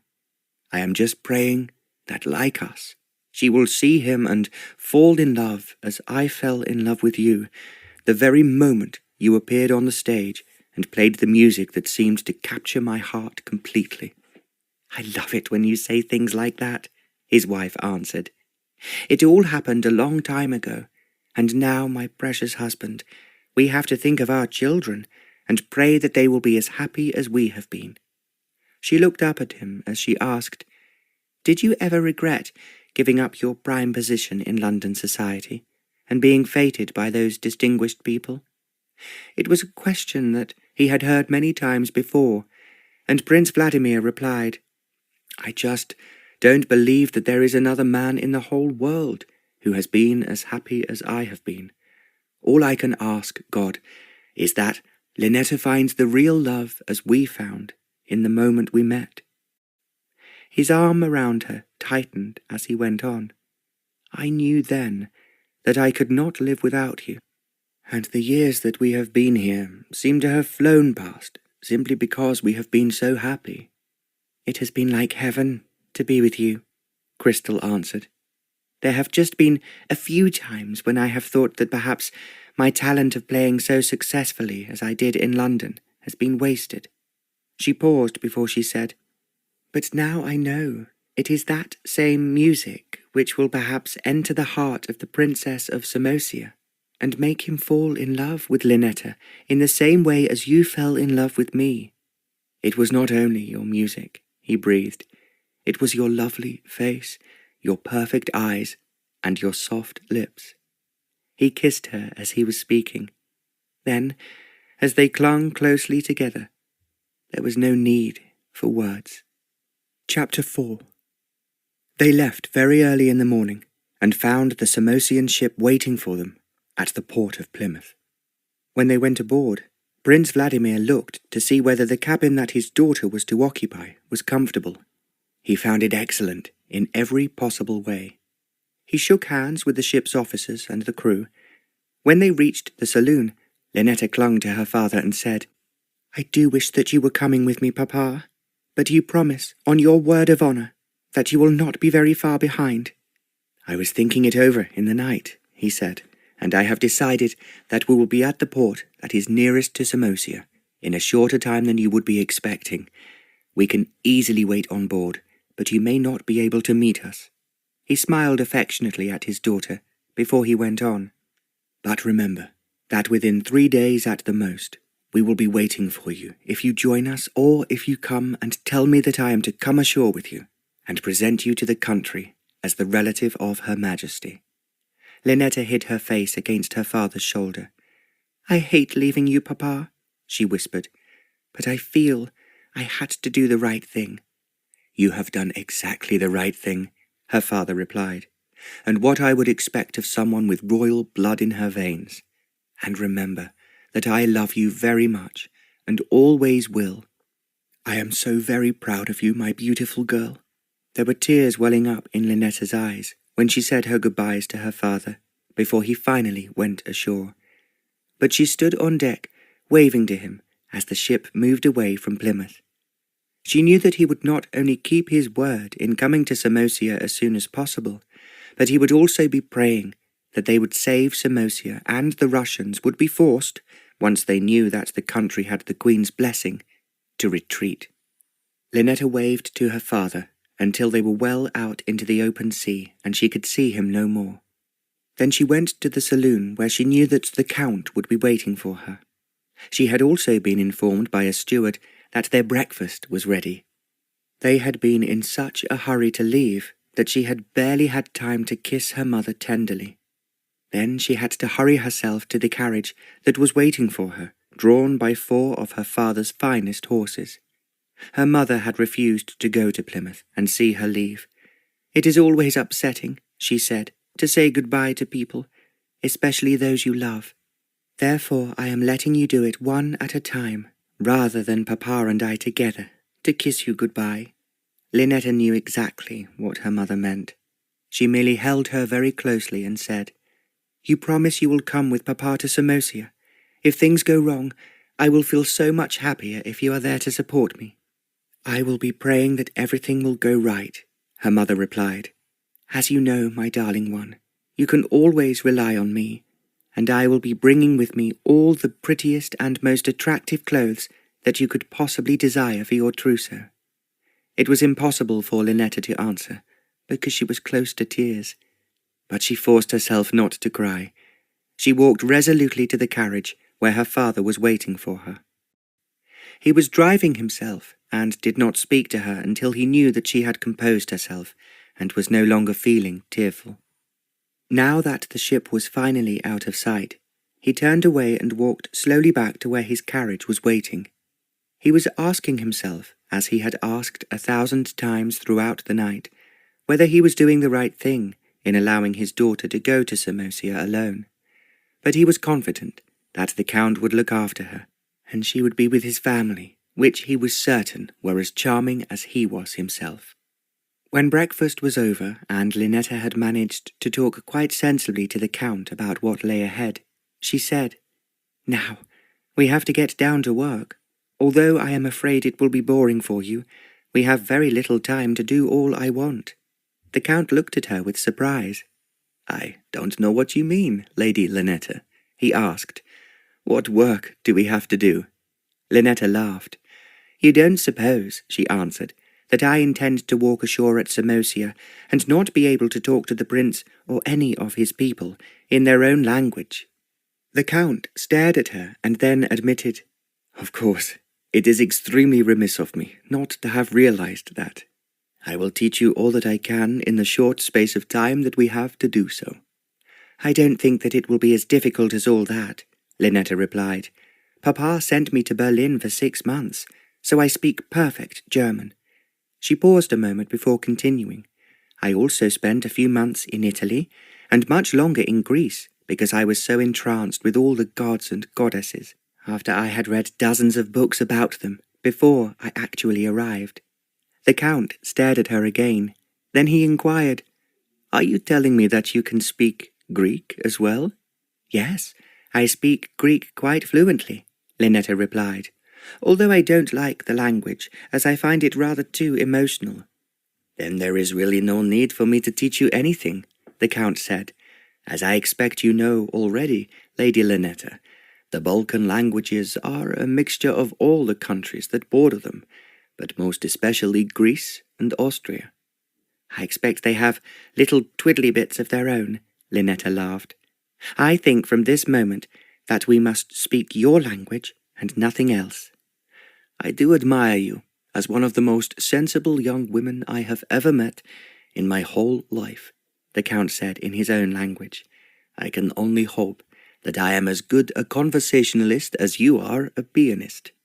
"Thank you for the compliment, Count, and let me add, I cannot have too many." They were both laughing as they started her first session. Fortunately, the Count had some interesting books with him that Linetta said she would like to read quietly on her own. She promised that she would make a list of all the words that she did not understand.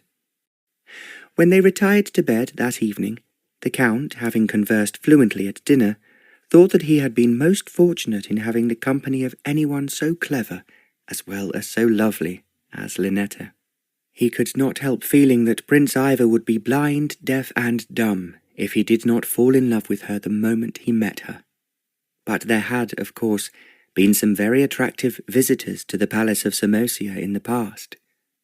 Although it was not in his nature to pry or to ask awkward questions, the Count could not help being aware that there had been several charming and attractive women the Prince had rather obviously been somewhat infatuated with, but none of them had lasted very long. Although there had always been new faces to take their place, the Prince had been extremely careful never to cause a scenario that the Russians could make a scandal over.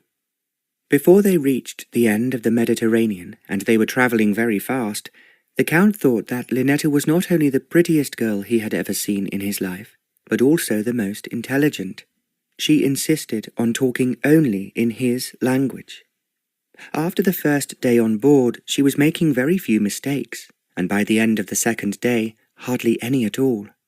"I would not believe if I had read it in a book," the Count thought to himself as he went to bed. He was now aware, if he had not known it before, that Linetta had her father's brain, as well as her mother's beauty and musical talent. When they arrived in the Aegean Sea, it was with the greatest difficulty Linetta did not beg the Count to let her stop for a short while, to explore the Greek islands, particularly those that were connected with the gods and goddesses she had always admired so much. "It is agonizing," she said to the Count, "to pass the island where Apollo was born, which I am told still has a number of the fine statues to see that came from the temple erected to him." "I am sure that the Prince will want to show you Apollo's islands himself," the Count suggested. Linetta gave him a sharp glance. "Are you now telling me that the Prince is really interested in Greek mythology?" she asked. "Or are you, because I am so infatuated with Greece, bringing him in just to please me?" "I have been very careful," the Count answered, "to tell you only the truth. Like your father, you have such a sharp mind that I feel no one could lie to you without knowing it. It was something I felt about him when we were talking together." "You are quite right, Count. Papa always tells the truth, and if it is not the truth, he says so." She could remember when she was quite a small child, her father saying, "If there is one thing I dislike, it is lies. Tell me the truth, however much you think it may upset me or make me angry, but never, never lie to me, because it is something I despise and hate more than anything else." "I will always tell the truth," Linetta said simply, "because I was brought up to do so, but I am afraid some other people are not so well educated as I have been." The Count could not help thinking that this was due to the fact that Prince Vladimir, who was an exceedingly clever man, had few other attractions in the retreat where he and his wife had hidden themselves away for so many years. So it was not surprising that their children must have been very advanced for their age. How could I have been so fortunate, the Count asked himself again, to find someone so beautiful and so intelligent for Samosia? He smiled to himself and almost said aloud, "If the prince is not bowled over by her, then I will resign from my post and leave someone cleverer than I am to find him a different sort of wife." He was, however, certain in his own mind that the prince would find Linetta irresistible. The only real problem was whether she would feel the same about him. As they had travelled at a great speed past the Greek islands and had their first glimpse of the Balkans, Linetta was silent. The Count realized now the moment was near when she would meet the man she must marry, or leave him and his country in the hands of the Russians. It was a very, very hard decision for a young girl to make. He only wished that he could do something to help her more than he had done already. At least, he thought, she can now speak the same language as the prince. She can converse with any of his people from the lowest to the highest. But was that enough? The question seemed to repeat itself over and over again in his mind. As the ship docked at the port, and he saw a number of people waiting to meet him, he felt that the real drama in which he had so completely entangled himself in was about to begin. Linetta was as conscious as he was that the curtain was going up, and as the principal performer in the play, she must not make a mistake. She dressed herself carefully in the simplest clothes she possessed. She wore a plain, undecorated hat over her shining golden hair. Although she had to go ashore with the Count, as there was no one else with them, she knew that she must keep in the background, as she had come to Samosia only as a governess to his children. He realized that she was behaving as he might have expected of her. In fact, she was playing her part brilliantly, and he was determined to do the same. Having warmly greeted his friends and colleagues who were waiting on the quay for him, he now realized that Linetta was standing a little way back behind him, by the luggage. Those who had come to meet him were looking at her somewhat curiously. "I must tell you," he said, "that I have brought back with me an English governess for my family. I thought it was time for all of us to speak the language of Her Majesty, the Queen of Great Britain, who, I hope and pray, will help us in the way that we want her to." The controller of the port from his office window looked at him sharply, and then whispered into the Count's ear. "Has the Queen agreed?" "I will tell you later," the Count said. "All I want at the moment is to go home, to see if my wife and family are safe and well." "That is what we all want," one of the men who had come to meet him added. "The Russians are, in fact, a great deal nearer than they were when you left." "Tell me all about it as soon as we get back to the house," the Count said. "As you know, I will want to hear every detail of what has been happening while I have been away." As he spoke, he walked to a carriage and beckoned to Linetta to join him. They had just seated themselves on the back seat when two of his junior officials jumped into the carriage to sit opposite them. The Count knew that the rest of them would bring his luggage and Linetta's with them. He sat back comfortably on the upholstered seat of the carriage and demanded, "Now, tell me the worst." "I am afraid it is the worst," the man beside him replied. "Why? What has happened?" the Count inquired. "Because a Russian regiment is now several miles nearer than when you left," the man told him, "and their infiltration has increased enormously." "Has His Royal Highness done anything about it?" the Count inquired. "What can he do?" the man answered. "We have, of course, enormously strengthened the number of our soldiers, on duty, especially at night, but I am afraid the infiltration of Russians in one disguise or another is increasing day by day." There was silence. Then the other man, who had not spoken previously, spoke up. "I am only hoping that you have brought us back good news, Count. It is what we are all praying for, and longing to hear." "I think it is only correct," the Count replied, "for me to speak to His Royal Highness first." The two men laughed. "We had a small bet that that was what you would say.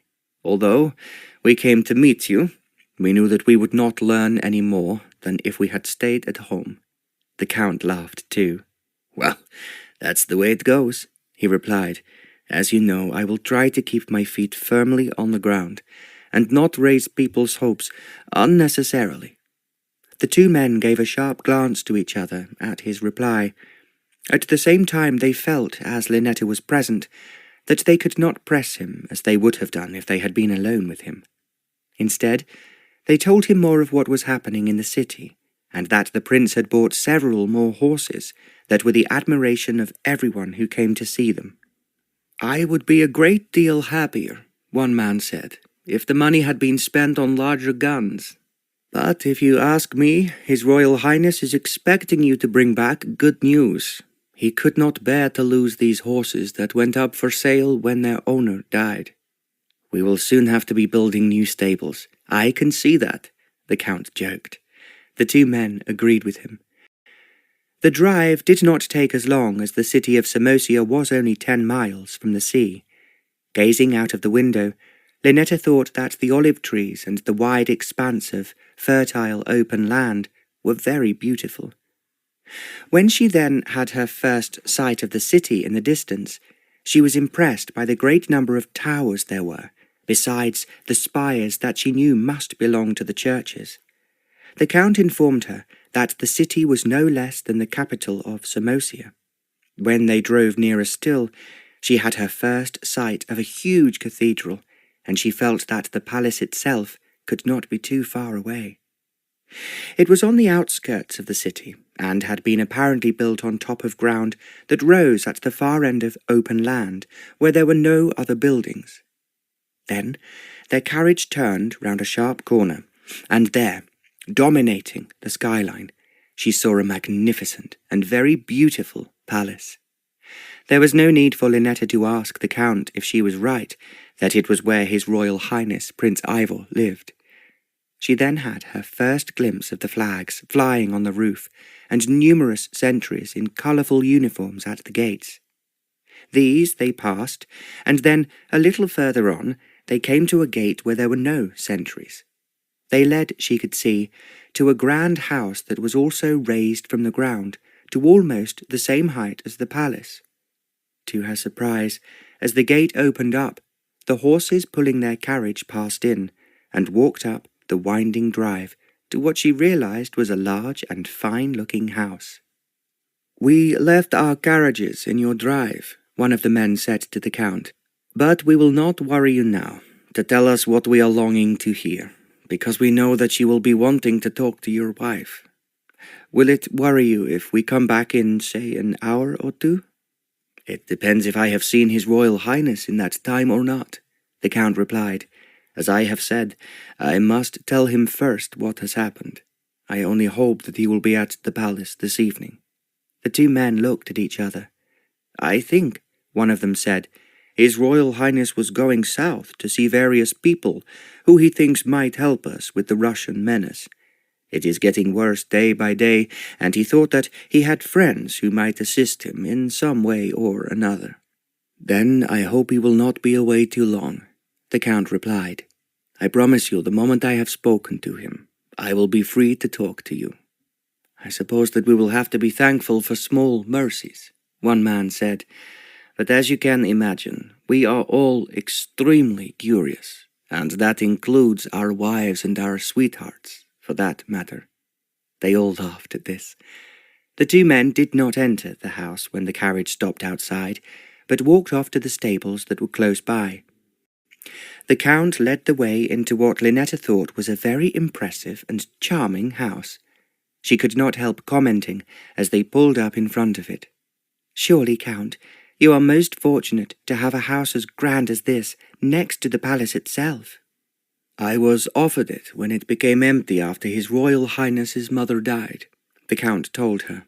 "The people thought, perhaps in an over-exaggerated way, that as I was the Secretary of State for Foreign Affairs, I might somehow be more of a protection to the prince if I was living close to him than if I was at the other end of the city."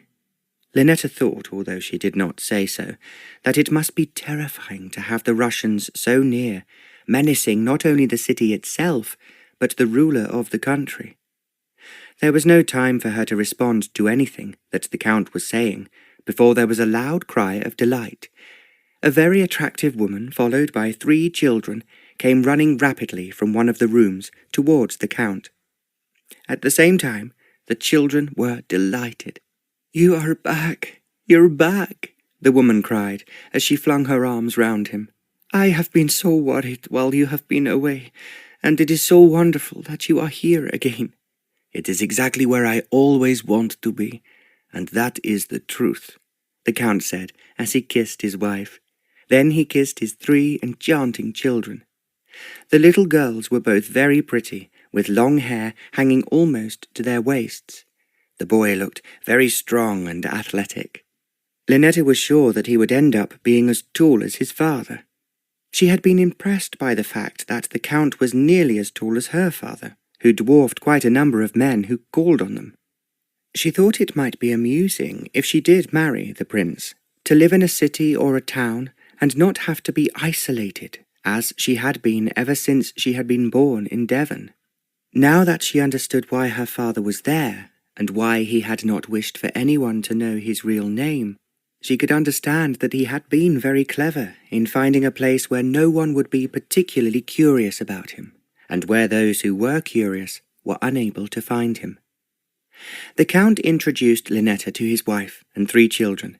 He told them that she had been so anxious to visit Samosia, and he had asked her to stay with them and to teach the children piano, at which she was undoubtedly one of the best players he had ever heard.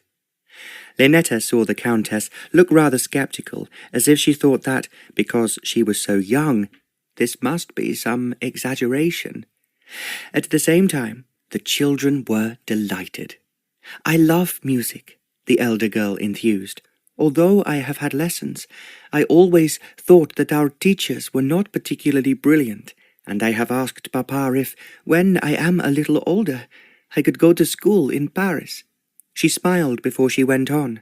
"I believe that there are a great number of brilliant performers who, in their spare time, teach pupils from the universities and schools." "When you have listened to Miss Lane," the Count said, "you will know that there is no need for you to go to France." It was not the first time that Linetta had heard him use the name they had called her aboard ship, but somehow when the Countess and the children called her Miss Lane, it made her want to laugh.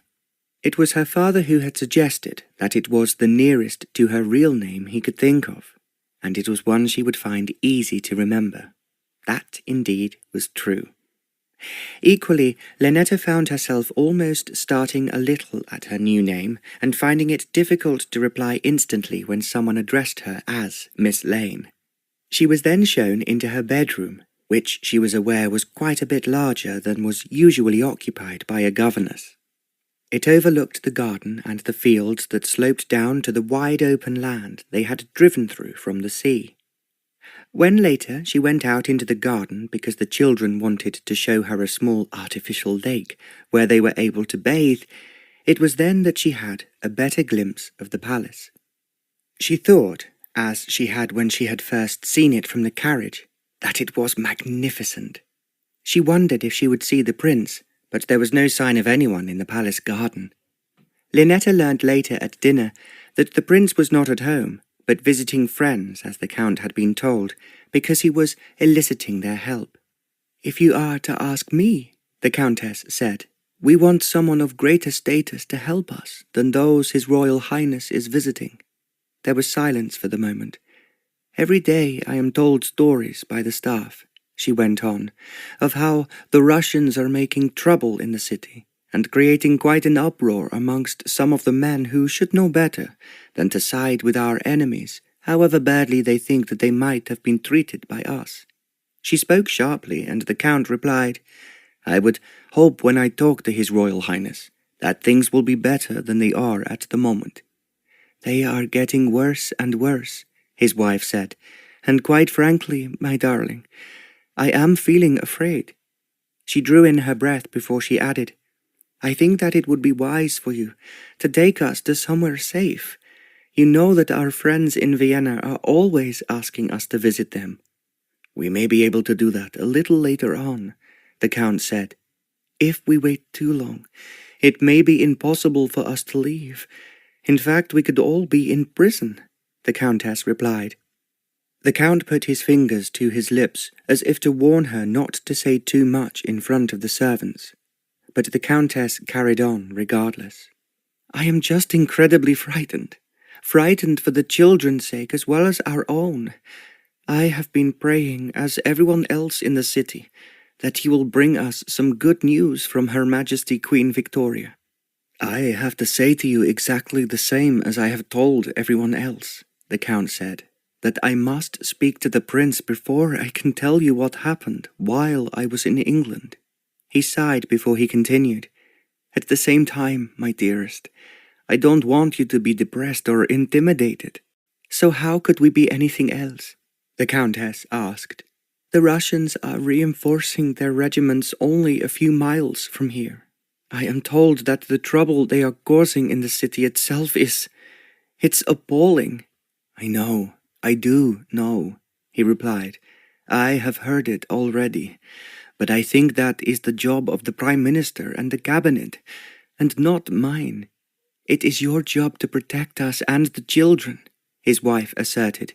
"If you go on talking like this, you will scare them," the Count answered. The children had not come down to dinner, but had eaten their supper in the schoolroom, which was actually an extremely attractive room with French windows opening onto the garden.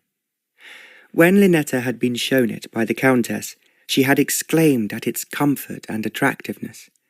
"I expect my husband has told you," the Countess said, "that we were given this house because he would be a better protection for the prince than if we stayed in what had always been the house for the Secretary of State for Foreign Affairs." "This is delightful," Linetta exclaimed. "Yes, I know," the Countess agreed.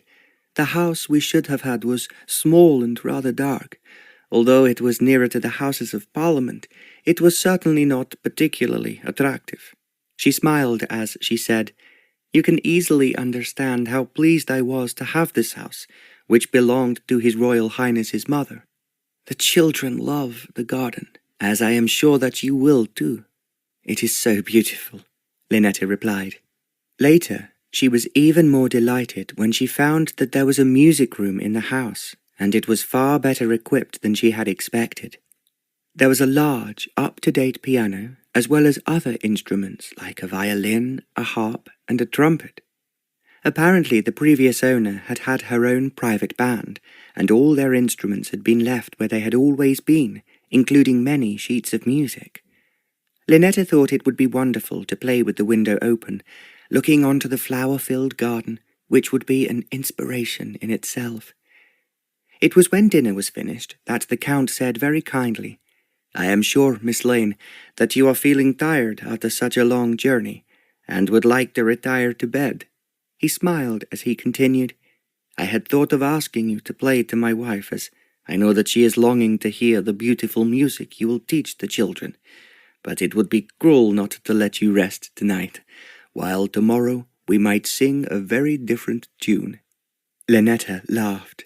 "You are very considerate, and thank you. I would like to go to bed now, as I am sure that there is much for me to explore tomorrow." "Much indeed," the Count replied. Linetta then curtsied to both the Countess and the Count, and left the room. Upstairs in her bedroom, that also overlooked the garden, she stood for a long time at the window, wondering whether one day she would be in the same garden next door, perhaps in charge of the palace itself. "If he is as charming and attractive as the house he lives in," she thought, "then it will not be difficult for me to stay. But he may, in point of fact, be different." She had thought, while she was driving through the streets to the palace, that the people themselves were on the whole good-looking and striking. Equally, there were men who perhaps were Russians, and their faces were rather frightening.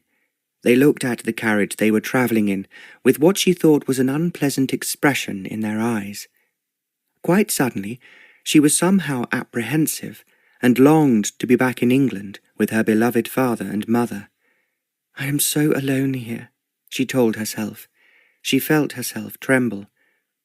She had a sudden wish to run away, to hide, and then rush back to her own home to be with those she loved. Yet here, she was in a strange and intimidating place with the Russians at their gates, and the people themselves incapable of keeping them away. "I want to come home, Papa," she said silently to herself. "Why did I listen when they scared me by saying that these people, who had nothing at all to do with us, might be conquered by the Russians?"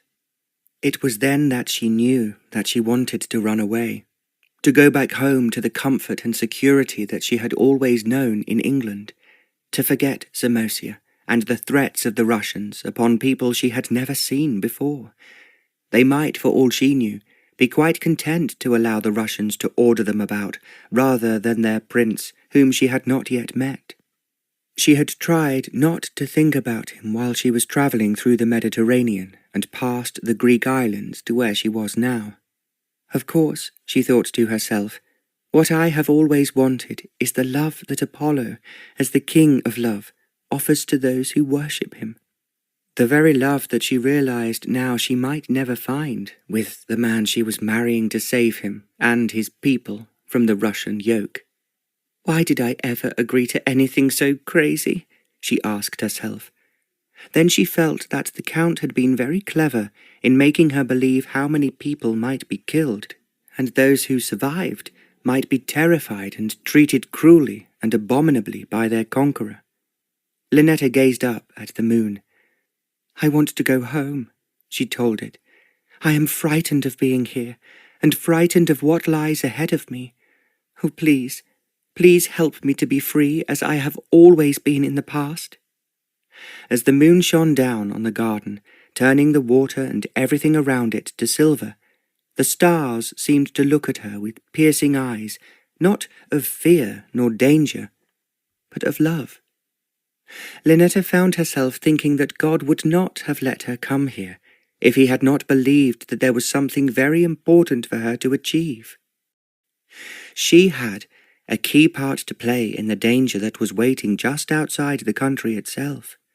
It would be controlled only if she did as the stars themselves wanted, and brought love, peace, and happiness to Samosia. It was then when Linetta turned away from the window and started to undress. When she had done so, she crept into the large four-poster bed, which was in itself very lovely, and she felt as if its arms enfolded her.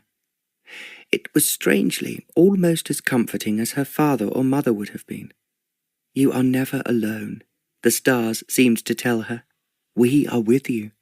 We and the angels are looking after you and protecting you.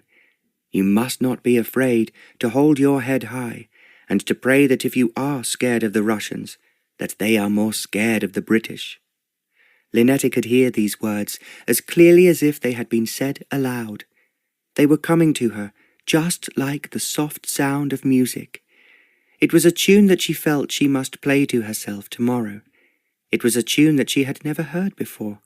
Yet somehow she realized in a flash that it was of great significance to her. She did not know why. She just knew that it was there in her mind and her head. For the moment, she could not escape from it. A tune, in fact, that made what was happening not frightening, but magical. A tune which she knew in some strange way spoke to her of love. Chapter 5. Prince Ivor, having spent the night with his friends who lived by the sea, then said goodbye to them rather reluctantly. He knew when he returned to his palace that there would be a large number of problems waiting for him, that his people would insist that he solve for them, even though they were insoluble. He thought as well that there would be an endless number of complaints against the Russian infiltrators, who were already secreted outside the city, and those who were still determined to force their way in, however much those on guard tried to prevent them from doing so. I wish I could stay with you for at least a week, he told his host, who chuckled. There is always room for you here, your Royal Highness. You know we love having you with us, was the reply. The prince thought for a moment that perhaps he would stay a little longer, just to enjoy himself, as he had been so relaxed with his good friends. But because he had been brought up by his father, and by all those who served him, to put duty first, he knew that he must return speedily to the city. Goodbye, and thank you so much again, he called out as he rode off. His escort was keeping well behind, as he disliked them intruding on him or riding beside him. It was when he was moving swiftly across the open land, and birds that had been nestling in the long grass were flying up in front of him, he suddenly remembered that by now his Secretary of State for Foreign Affairs should have returned from England. As the prince knew only too well, he had gone to see Queen Victoria, to beg her, if necessary on his knees, to send them a princess to save his precious country from the Russian invasion. He was only too well aware that it was only the Union Jack that could save him. The Russians were becoming ever more outrageous every day, and more of them were creeping into the city, however hard the Samosian army tried to stop them from doing so. As he rode on, the prince was thinking that the last thing he wanted was a dull English bride. If it had been a case of taking a French woman as his wife, he knew that, however difficult she might be, she would still be amusing. Her wit would keep him laughing even when things were at their most serious. Alternatively, he had always had a special affection for the Greeks. When he was quite young, he thought perhaps, if he was lucky, that he would find someone who resembled one of the Greek goddesses themselves. She would keep him in love with her because she was so beautiful, and because she understood love as only the Greeks seemed to be able to do. But it had been inevitable when he had watched the princes in the other principalities either topple completely in front of the Russian invasion, or, if they were fortunate, be provided with an English wife who made the Russians turn round and return in haste to their own country, rather than face British retribution. "I expect the Count has managed to find someone for me," he thought as he rode on. He was passing through the part of the country that he most admired. The rivers, wide and silver, rushed past as they coursed towards the sea. Every so often a stork rose from the riverside to fly high up into the mountains that still held a touch of the snow that had covered them in the winter. "I love my country," the prince thought to himself as he rode on.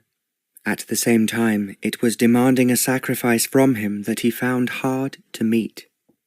He had always imagined that one day he would be married. His sons would learn how to ride from him, how to shoot, and how to rule the people of Samosia in the same brilliant and outstanding way that their ancestors had done over the centuries. For his daughters, he felt that it would be easy to find them handsome and enterprising husbands who would make them happy. Their families would certainly make the Balkans more charming and delightful than they were already.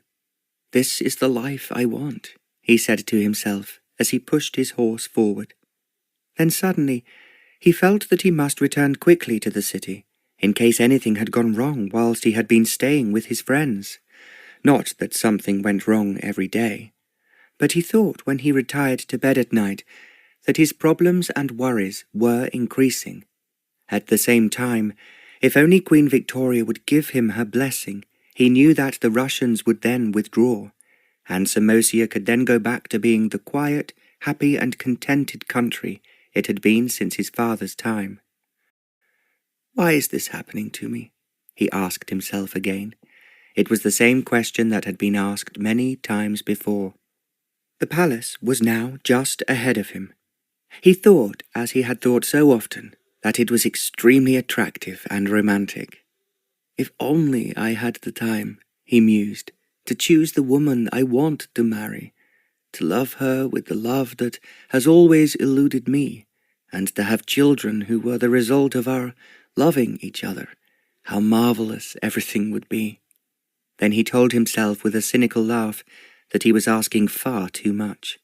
He would have to be content if his English bride was good-tempered, demure, and obeyed him in things that appertained to the country, and if she gave him an heir who would follow him when, like his father, he died. "I am still asking far too much," he told himself. "I must try to give anyone who has come from the Queen my admiration and respect, even if I cannot love her, as I would want to do." Now he was nearing the palace, and climbing up the hill towards the gates. He jumped off his horse at a side door where 2 sentries presented arms. His butler was waiting for him. "What has happened while I have been away?" he inquired. "Nothing very sensational, your Royal Highness," the butler replied to him. "But the Count has returned from England, and of course will be anxious to see your Royal Highness as soon as you have the time." The prince took off his riding jacket and gloves and gave them to the butler. "I will come and see him now," he said. "Tell my secretaries I will be with them as soon as I have seen the Count." The butler bowed. The prince then walked into the garden. He proceeded towards the house where the Count lived without hurrying himself. He loved the house, as his mother had, the green lawns, the flowers, the trees, and the sun shining on the lake and turning it to silver. It suddenly struck him that it would be an agony beyond words if he had to leave the palace, and to be forced to leave his own country forever.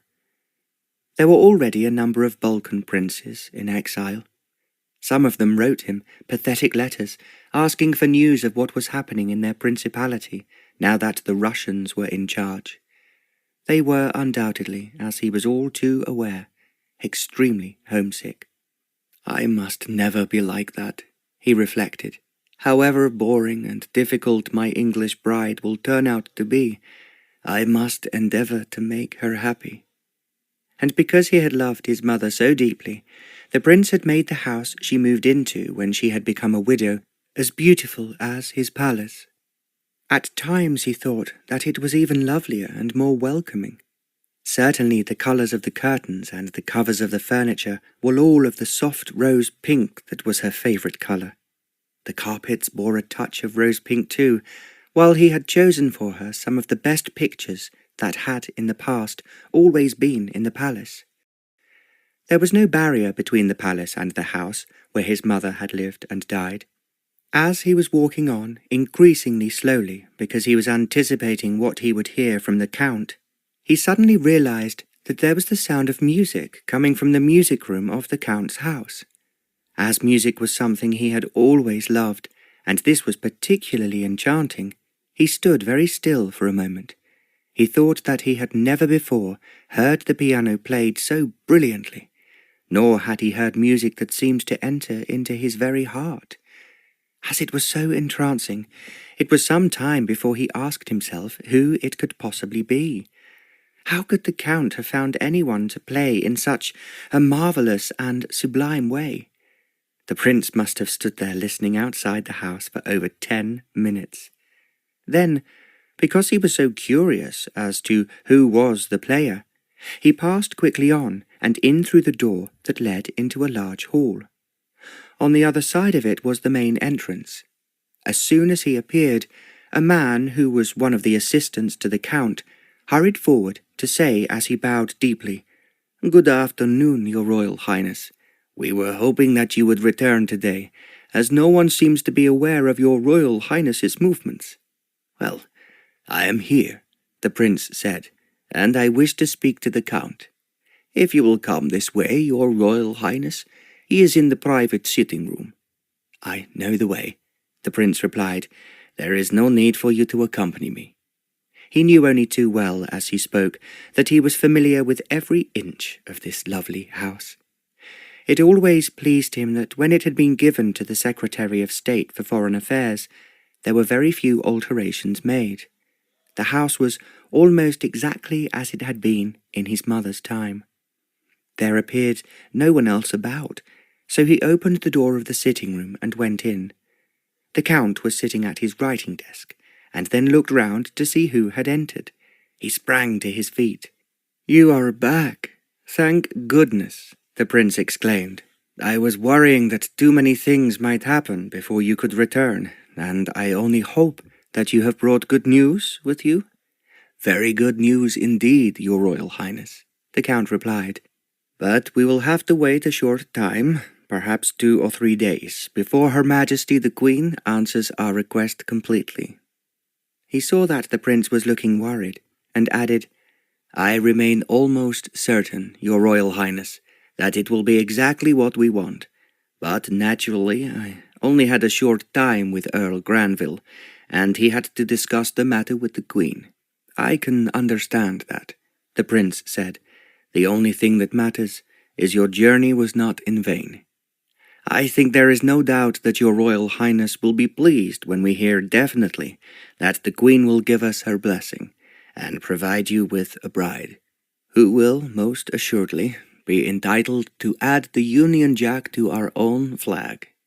"That is all I want to hear, Count, You have done really splendidly in what I was terrified might be a useless and hopeless visit." "I was very nervous myself, Your Royal Highness," the Count told him, "but I feel sure that with God's help, everything will work out perfectly." The prince was smiling. Then he said, "I was hearing the most beautiful music when I was walking along outside the house just now.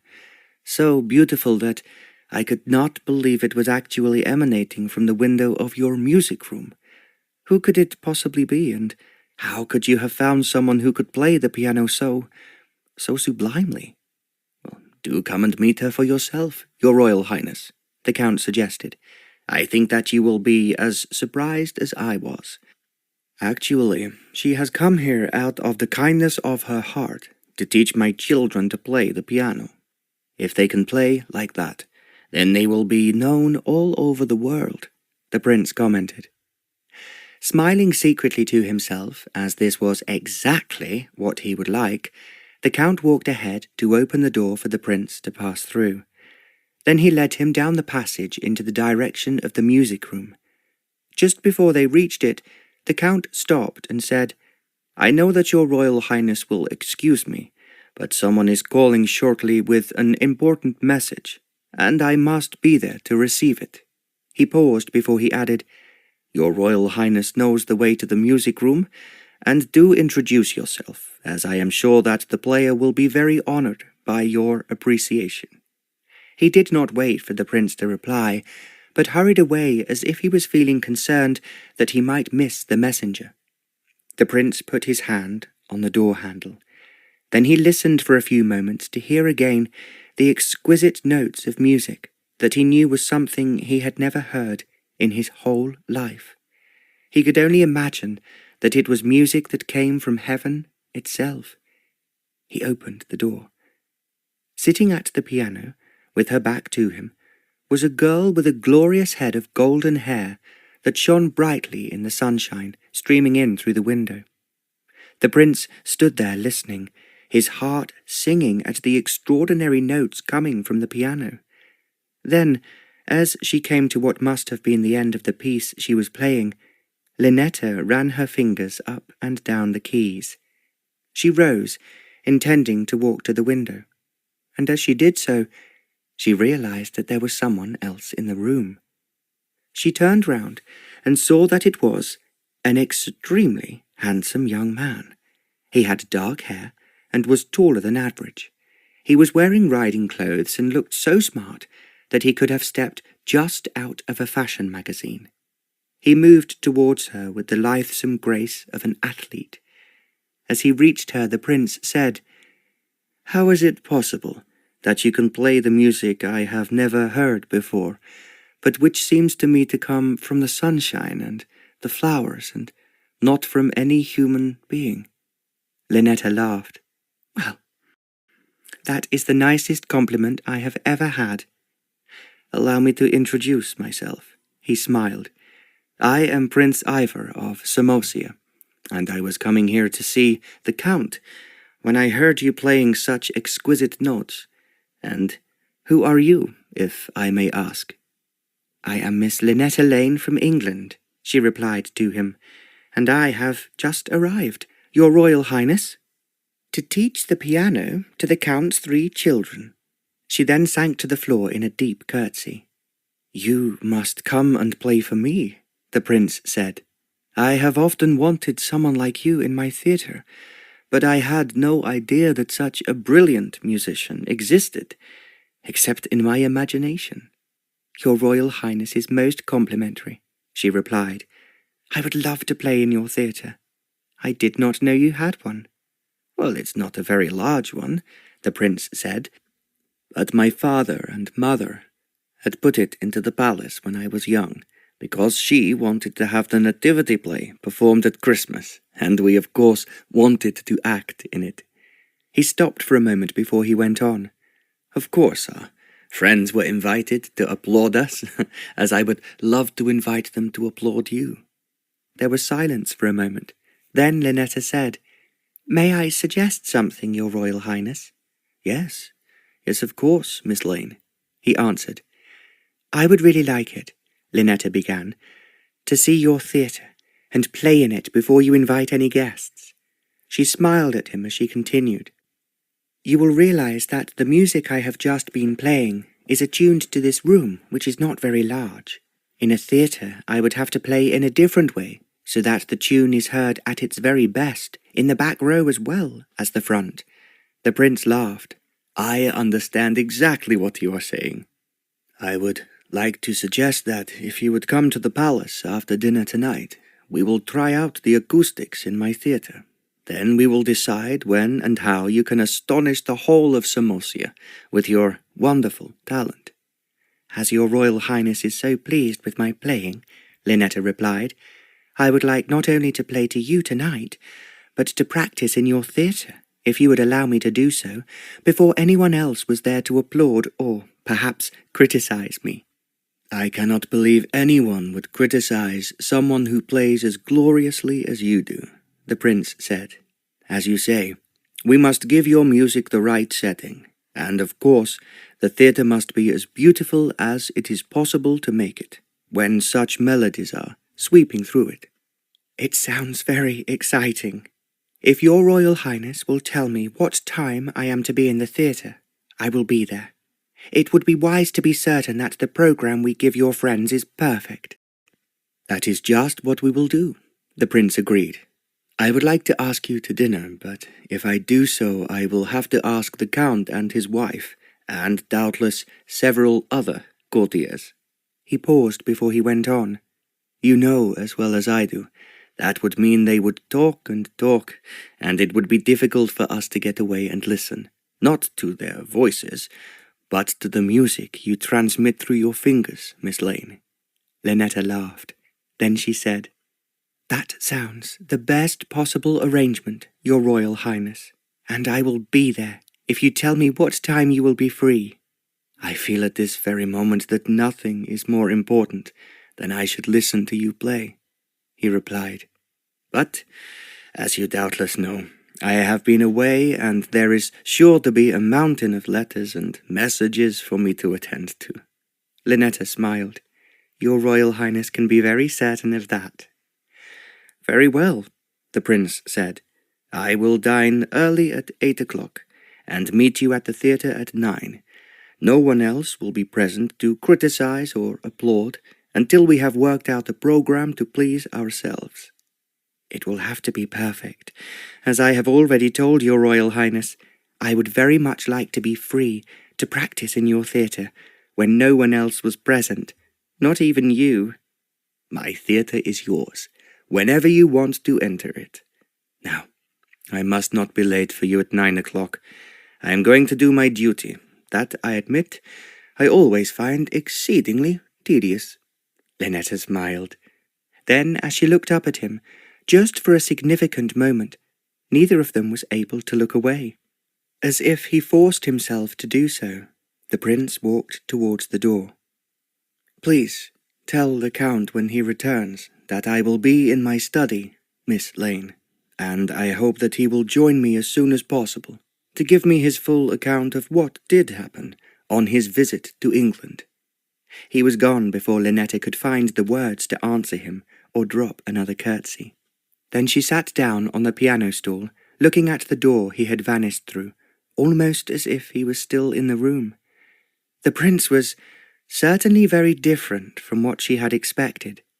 In a way he was younger and more enthusiastic, and she had to admit, more charming. Yet, was he what she wanted? Was he all that she had dreamt about, and who she hoped to fall in love with? "I don't quite know what I really do feel," she said to herself a little nervously. The door opened, and she thought for a moment that it was the prince returning. Instead, it was the Count. "His Royal Highness did find you?" he asked her with a smile. "He did," Linetta replied, "and I have arranged to play for him in his theatre this evening." She thought that the Count looked surprised, and so she went on quickly. "He wants to give a party for his friends, so that I can play for them. But I insisted that I must practice first in his theatre." She stopped as if she thought that he did not understand, and added, I don't know if it is big or small, you see. If I have to play loudly for those sitting at the back, or if the acoustics are wrong, in which case my program might turn out to be a disaster." "I am sure it would never be that," the Count said, "but I am delighted that you will have the chance of seeing the Prince alone, which is something very difficult for me to arrange." "I can appreciate that," Linetta smiled, "but at the moment he is thinking only of my music, and it would be a great mistake to make him think of anything different that would upset him." "I know what you're saying," the Count agreed, "but I must tell you that the reports I have been receiving since I returned to Samosia are very bad, and the situation here is now extremely serious." He spoke quietly, almost as if he was afraid that someone might overhear him. "Do you really think that the Russians intend to take over the whole country?" Linetta asked him. "I promise you that I am not exaggerating," the Count replied, "when I tell you that every day they are coming closer to marching in, and the first victim will undoubtedly be His Royal Highness." Linetta stared at him, and then she asked, "You don't mean that they will kill or imprison him?" "Those who have been able to escape," the Count replied, "have only done so by leaving the country before the Russians arrived, not after they were inside it." Linetta put her hands up to her eyes. "I cannot believe that this is really happening. In the modern world, which we think has progressed from all that was primitive and cruel and abominable." "I agree with you," the Count answered, "but the Russians are determined to find their way to the sea, and there is only one person who can prevent them from doing so." There was silence, and then Linetta said, "You are still asking too much of me. How can I marry a man that I have only spoken a few words to?" "I understand your difficulty, of course I do," the Count said, "but if you wait for too long, then we will not only lose our great country and its ruler, but the freedom of everyone who lives here, and have until now been a happy and contented nation." As if she could not bear to listen to him, Linetta walked towards the door. "I am going to rest before dinner," she said, "as I have to be in the theatre at 9 o'clock. "I will see that you are not late," the Count replied. As she disappeared, shutting the door behind her, he put his hands up to his forehead. He was feeling the tension of this drama, which was almost too much to bear. But there was nothing else he could do, only pray that by some miracle these two young people could come together and save Samosia and its people. It was just 5 minutes before 9 o'clock when Linetta walked into the theatre of the palace to find, as she had hoped, that there was no one there. The candles were lit on the piano, which was placed in the centre of the stage instead of in the orchestra pit, as she had expected it to be. "He is certainly making me a star," she thought as she sat down on the stool. Then she looked at the theatre itself and found it to be very attractive. It had been modelled on a theatre that she had seen in Vienna, except that it was very small, but charming and intimate. But there was the same distinct colouring, the same arrangement of lights, and the same attractive ceiling. She felt that anyone who was at all artistic would find it a perfect place to perform. It would be easy enough to make her music heard by everyone in the theatre, no matter how far away from the stage they were sitting. As she wanted to know how good the piano was, she ran her fingers tentatively over the keys, only to be instantly pleased with the result. Then, as if she could not help herself, she began to play one of her favourite tunes. It was one she always felt somehow lifted her up into the sky, and that she was playing to the stars rather than to an audience. Carried away by her own music, Linetta went on playing. Only when she stopped and dropped her hands into her lap did she hear someone clapping. She sensed that the prince had entered silently and had been sitting listening to her. "It is wonderful, wonderful," he said as he walked up to the stage. "Who could have taught you anything so marvellous?"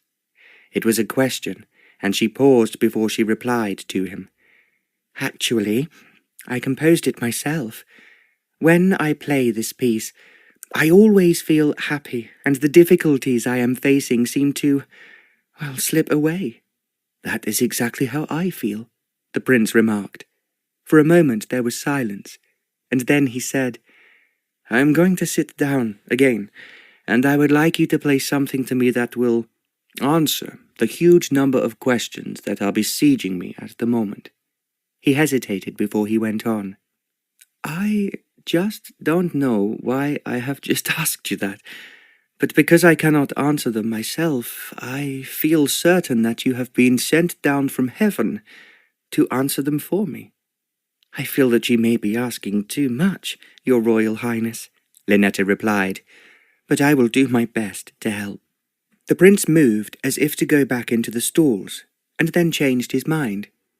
He sat on the stage a little way away from her, and watched her face while she was playing. He was aware that as soon as she touched the keys, she had almost forgotten his presence. She was concerned only with her music and what it was saying to her.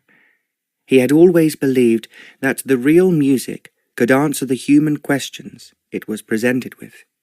His mother had told him that it was the voice of angels. The problems of the world could and were solved by the wonder and beauty of music. Certainly, as he listened to Linetta, he felt as if the difficulties that had confronted him in his sitting room and had followed him into the theatre were moving away.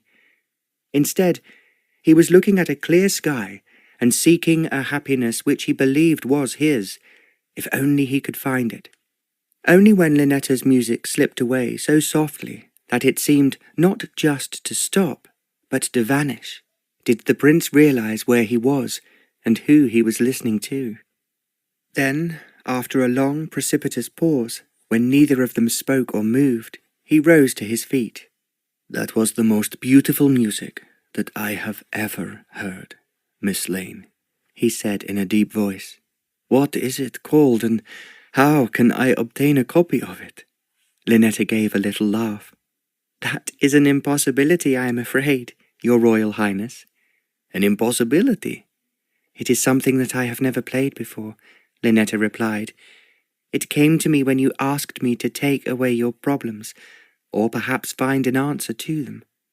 You mean that you composed it, on the spur of the moment? She nodded. I can hardly believe it, the prince murmured. It is the most beautiful music that I have ever heard. You told me what I wanted to know, and I felt that if I did certain things I would find what I was seeking, and that, most of all, is happiness. I'm glad that you felt all that, Linetta said. It is what I felt, too, and what I was trying to say to you, Your Royal Highness, but then I could never have done so in words. Of course not, he agreed. There are no words that can answer the questions that come from the heart. There is something that I want to play to you, Linetta said. I can feel it accumulating in my mind, so you must listen to it. I am sure that it will tell you exactly what you want to know. Without answering her, the prince went down and sat once again by the piano. Then, very, very softly, Linetta began to play on the piano something that seemed to him so intimate. It was so much a part of herself that it was almost as if he was talking to her and telling her what he secretly desired more than anything else, and what really he longed for. How long she played he had no idea. Then, as her music gradually came to an end and vanished in the same way as it had done before, he gave a deep sigh. I am not going to talk about it, he said, because it might just spoil something that is absolutely perfect, and something that has never happened to me before. He paused before he went on. It is enough to say that you have told me what I need to know, and what I must do, and now it would be too much if you gave me any more to think about. I think that we should both retire to bed, Linetta said. I too am tired, and as you know, we only arrived yesterday after a very speedy journey from England. They reached the door, and then the prince suddenly asked her, "Do you ride, Miss Lane? I have a strong feeling, although I cannot think why, that you are a rider and love horses." "I would be very thrilled to ride one of your horses that I saw this morning, Your Royal Highness," she said. "I thought that they were all magnificent." "Then we will ride tomorrow morning," the prince suggested, "but alone, because I wish to talk to you." He smiled as he added, "Although they will disapprove, we will go without an escort, and I will show you some of the beauties of my country that I now believe could only be expressed in your ethereal music." "I would love that," Linetta enthused excitedly. "If you meet me at 6:30 outside in the garden," the prince told her, "I will choose a horse that I know you will appreciate, and we will then ride alone while everyone else is still sleeping." "How fantastic," Linetta murmured. The prince opened the door for her, and she went out of the theatre. He stopped briefly to turn out the lights before he joined her. As he closed the door behind him, he realized that she had vanished. She had disappeared as swiftly as her music had finished. For a moment, he wanted to run after her and stop her. Then he knew that it would be a mistake. For a short while, they had passed from reality into a world of beauty and perfection, and he must not now spoil it. As he walked slowly up the stairs to his room, he thought that he must be dreaming. Chapter 6. The sun was shining brightly, and there was that special exhilarating feeling that the world was coming alive that only comes with dawn. Linetta found that her mother had packed a very pretty light blue riding outfit for her. She put it on, thinking that it was exactly what she wanted, as later in the day it would be much hotter than it was at the moment. As she pushed a blue handkerchief into one of her pockets, she remembered that her father had said to her, "There is something I'm going to give you, which I know you will take great care of. You must also use them very carefully." "What is it, Papa?" Linette asked him eagerly. "It is these," he replied. He held out his hands, and she saw that in them were 2 small pistols. They were ornamented with a strange pattern which she guessed was Russian. Years ago, her grandmother had shown the pistols to her, and had told her that she had been given them when she had visited St. Petersburg. "There is a man there," she said, "who had the most marvellous designs in precious stones and enamel, and these pistols were the very latest by Peter Carl Fabergé, and he gave them to me as a present." "Well, they are really lovely, Grandmamma," Linetta had replied, "and far too pretty to be anything as violent and as destructive as pistols."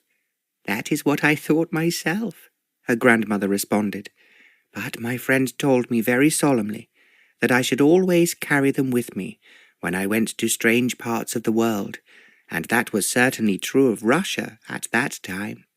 There was a pause before the old lady had carried on. "Because my husband insisted, I took them with me everywhere I went, and we travelled to a great number of countries.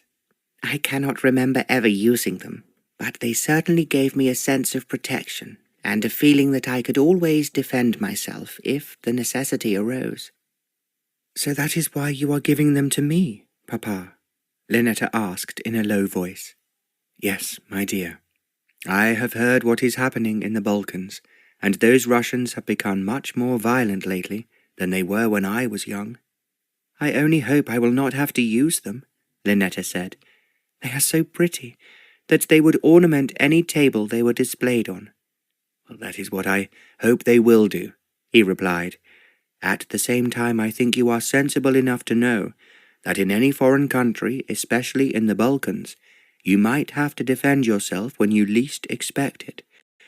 So do see that these pistols are kept loaded, and always carry them with you in your pocket." Linetta had laughed. "You are remembering that you taught me so well to shoot with my left hand as well as my right, Papa." "It is exactly what I always did when I was a boy. Although they laughed at me, and on one occasion when I was travelling in a foreign country, I was unable to use my right hand, but my left killed a man who was attacking me, and that, well, it saved my life." "I have always believed you were an exceptionally good shot, Papa," Linetta said. Her grandmother had told her that he had received prizes for shooting at his school, although he did not talk about it.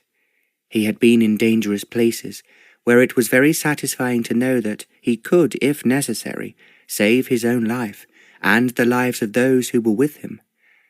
Linetta was gazing at the pistols.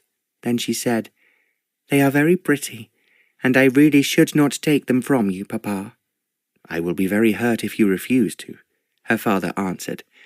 "I want you to promise me that, whenever you go out without a proper escort, you will carry them hidden somewhere in your bag or in your pocket, so that they are there to defend yourself, if there is no one else to do it for you."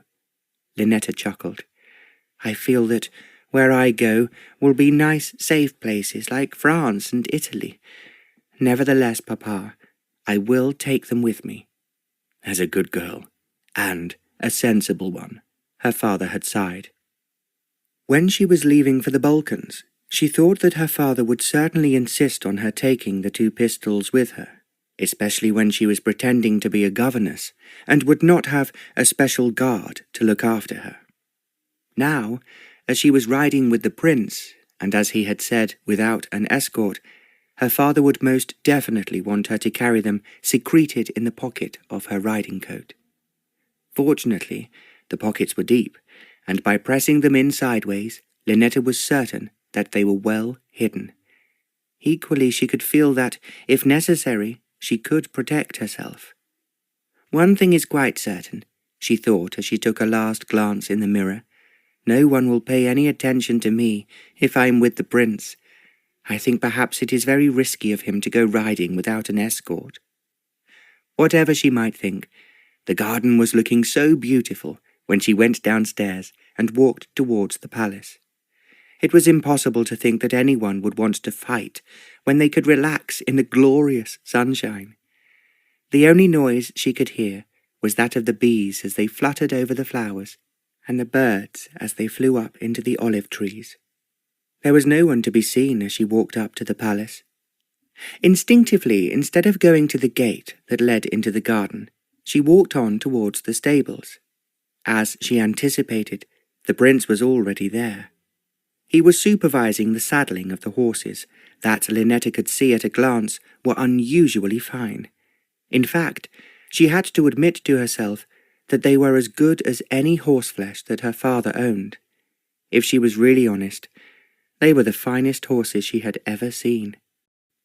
The one the prince had obviously chosen for her, which already had a side saddle, was almost white, except for a touch of black on its nose and fetlocks. As she walked towards it, Linetta knew that it was exceptional in every way. It was a great compliment on the part of the prince to have chosen such a superb horse for her to ride. As it was so early in the morning, there were only 2 men saddling the horses. She realized that they were just humble employees, and they would therefore not think it strange, as an older and more influential man might do, for her to be riding alone with the prince. "Oh, there you are, Miss Lane," the prince said, raising his hat as she walked up to him. "I thought that we would set off early, before it becomes too hot and our escort is waiting outside for us." His eyes twinkled, and almost winked at her as he spoke. Linetta knew that he was saying this to reassure the 2 men who were now pulling in the girths of the 2 horses. "This is a very beautiful mare," she said, patting the one he had chosen for her. "Her name is Angel, and I thought that name was particularly appropriate to you," the prince told her. He lowered his voice as he said the last words, so that only Linetta could hear them. She looked up at him and smiled. "Thank you, Your Royal Highness," she said softly. Then she continued to pat the horse she was to ride and began to talk to it. Her father had taught her that it was very important to talk to any animal one rode, especially those that were the most outstanding and more intelligent than their stablemates. Linetta therefore told Angel in a soft voice how beautiful she was, and also how she was sure that she would enjoy riding her. The prince was attending for the moment to the horse he was to ride. When he came back and heard Linetta's soft voice, he remarked, "I might well have known, as you are English, that you would treat your horse as a good friend, or should I say, a lover." Linetta laughed. "I think it would be difficult to find any man as handsome as Angel. Because she is carrying you, you should really be an archangel to appreciate anyone so lovely," the prince remarked. Because he spoke in a low voice so that the men concerned with the horses should not hear what he said, Linetta answered in the same way by riposting, "As I have no wish at the moment to be carried up into heaven, I am perfectly content to be down here on earth with Angel." The prince grinned and said, "I might have known you would be able to retort to anything that was said to you, and I should be particularly interested to hear what you say about the place I am taking you to."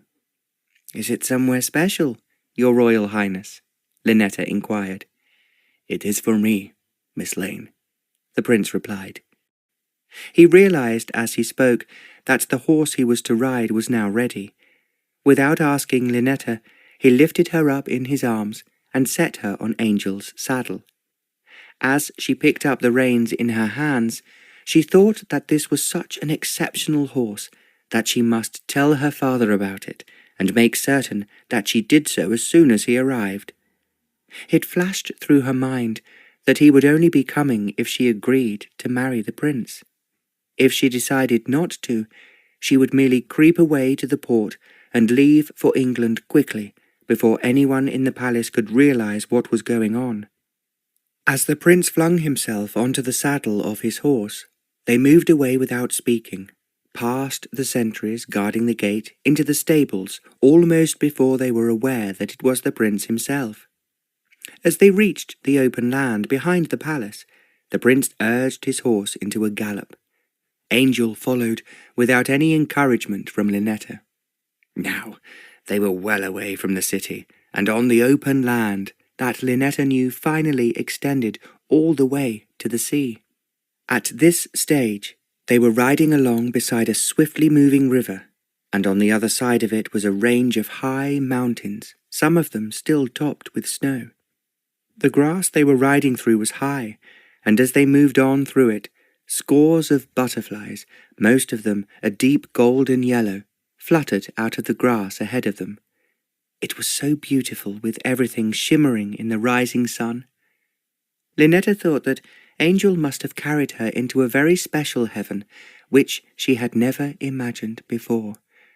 They rode swiftly, without speaking, for about half a mile. Then, as the prince drew in his horse, he smiled at Linetta and declared, "Now we are well away from everything but our dreams." It was such a strange remark for him to make, that Linetta merely gazed at him. As if she had asked him a question, he added, "Where else in the world would it be possible for me to find anyone as beautiful as you, riding on an angel?" "Who is, without exception, the most superb horse I have ever seen in my life," Linetta said. "But then yours, your Royal Highness, is particularly fine, as you naturally know." "He is called Firefly, because of his color," the prince told her. "He has been my favorite horse for over a year." He paused for a moment before he continued. "I have often wondered who would be the perfect person to accompany me on Angel, but I never imagined that my dreams of finding one would come true." Linette smiled at his delightful compliments, and then she said, "I think you must still be lost in the music you heard last night, your Royal Highness, and what is more, I am sure that we are still hearing it in our minds." "I am hearing mine in my heart," the prince replied. "That is what you aroused in me last night. I was moved as I have never been moved before." "That is such a lovely thing to say to me," Linetta murmured. She was thinking as she spoke that just as her father had fallen in love with her mother, because her music, he had said, carried him into a world he had never known, in which he found the perfect love that he had dreamt of, but thought he would never find. Linetta could not help thinking it was very strange, but at the same time wonderful, that the same music which she had learnt from her mother had appealed to the prince in the same way as it had to her father. They rode on for a while before the prince said, "Because of what I thought last night, and in a way I suppose it is something I have felt before, I am now taking you to a place that somehow connects me with your music, you and another world far away from the strife and deceit of this one." Linetta did not ask him any questions. She merely glanced at him, and he then said as if she had spoken, "It is a very special place I go to when I am feeling worried or perplexed, and where I have never taken anyone else." "You are just making me more and more curious, Your Royal Highness," Linetta sighed. "I think only you would understand what it means to me," the prince confided. "In fact, when I was thinking about it last night, I thought that what this place means to me is the same as your music means to you." Linetta could not find an answer to him. Yet she could not help thinking it was strange that her music had aroused so much in the prince's imagination that he wished to take her to a place which to him was very private and probably sacred. It was all very intriguing in its own way. However, she asked no questions. They rode on with the butterflies fluttering up in the air again, and some of them settled on Linetta's head and Angel's mane. The sun was rising in the sky, but the dewdrops of the night still glistened on the grass. When they passed an occasional tree, the birds flew out as if surprised by their intrusion into a world that seemed completely devoid of people. "I had no idea that your country was so lovely," Linetta said to the prince. "Then how could I lose all this to the Russians?" he asked almost harshly. "It is something you must not do," she said without thinking. Then she realized that it was her hand which held the trump card.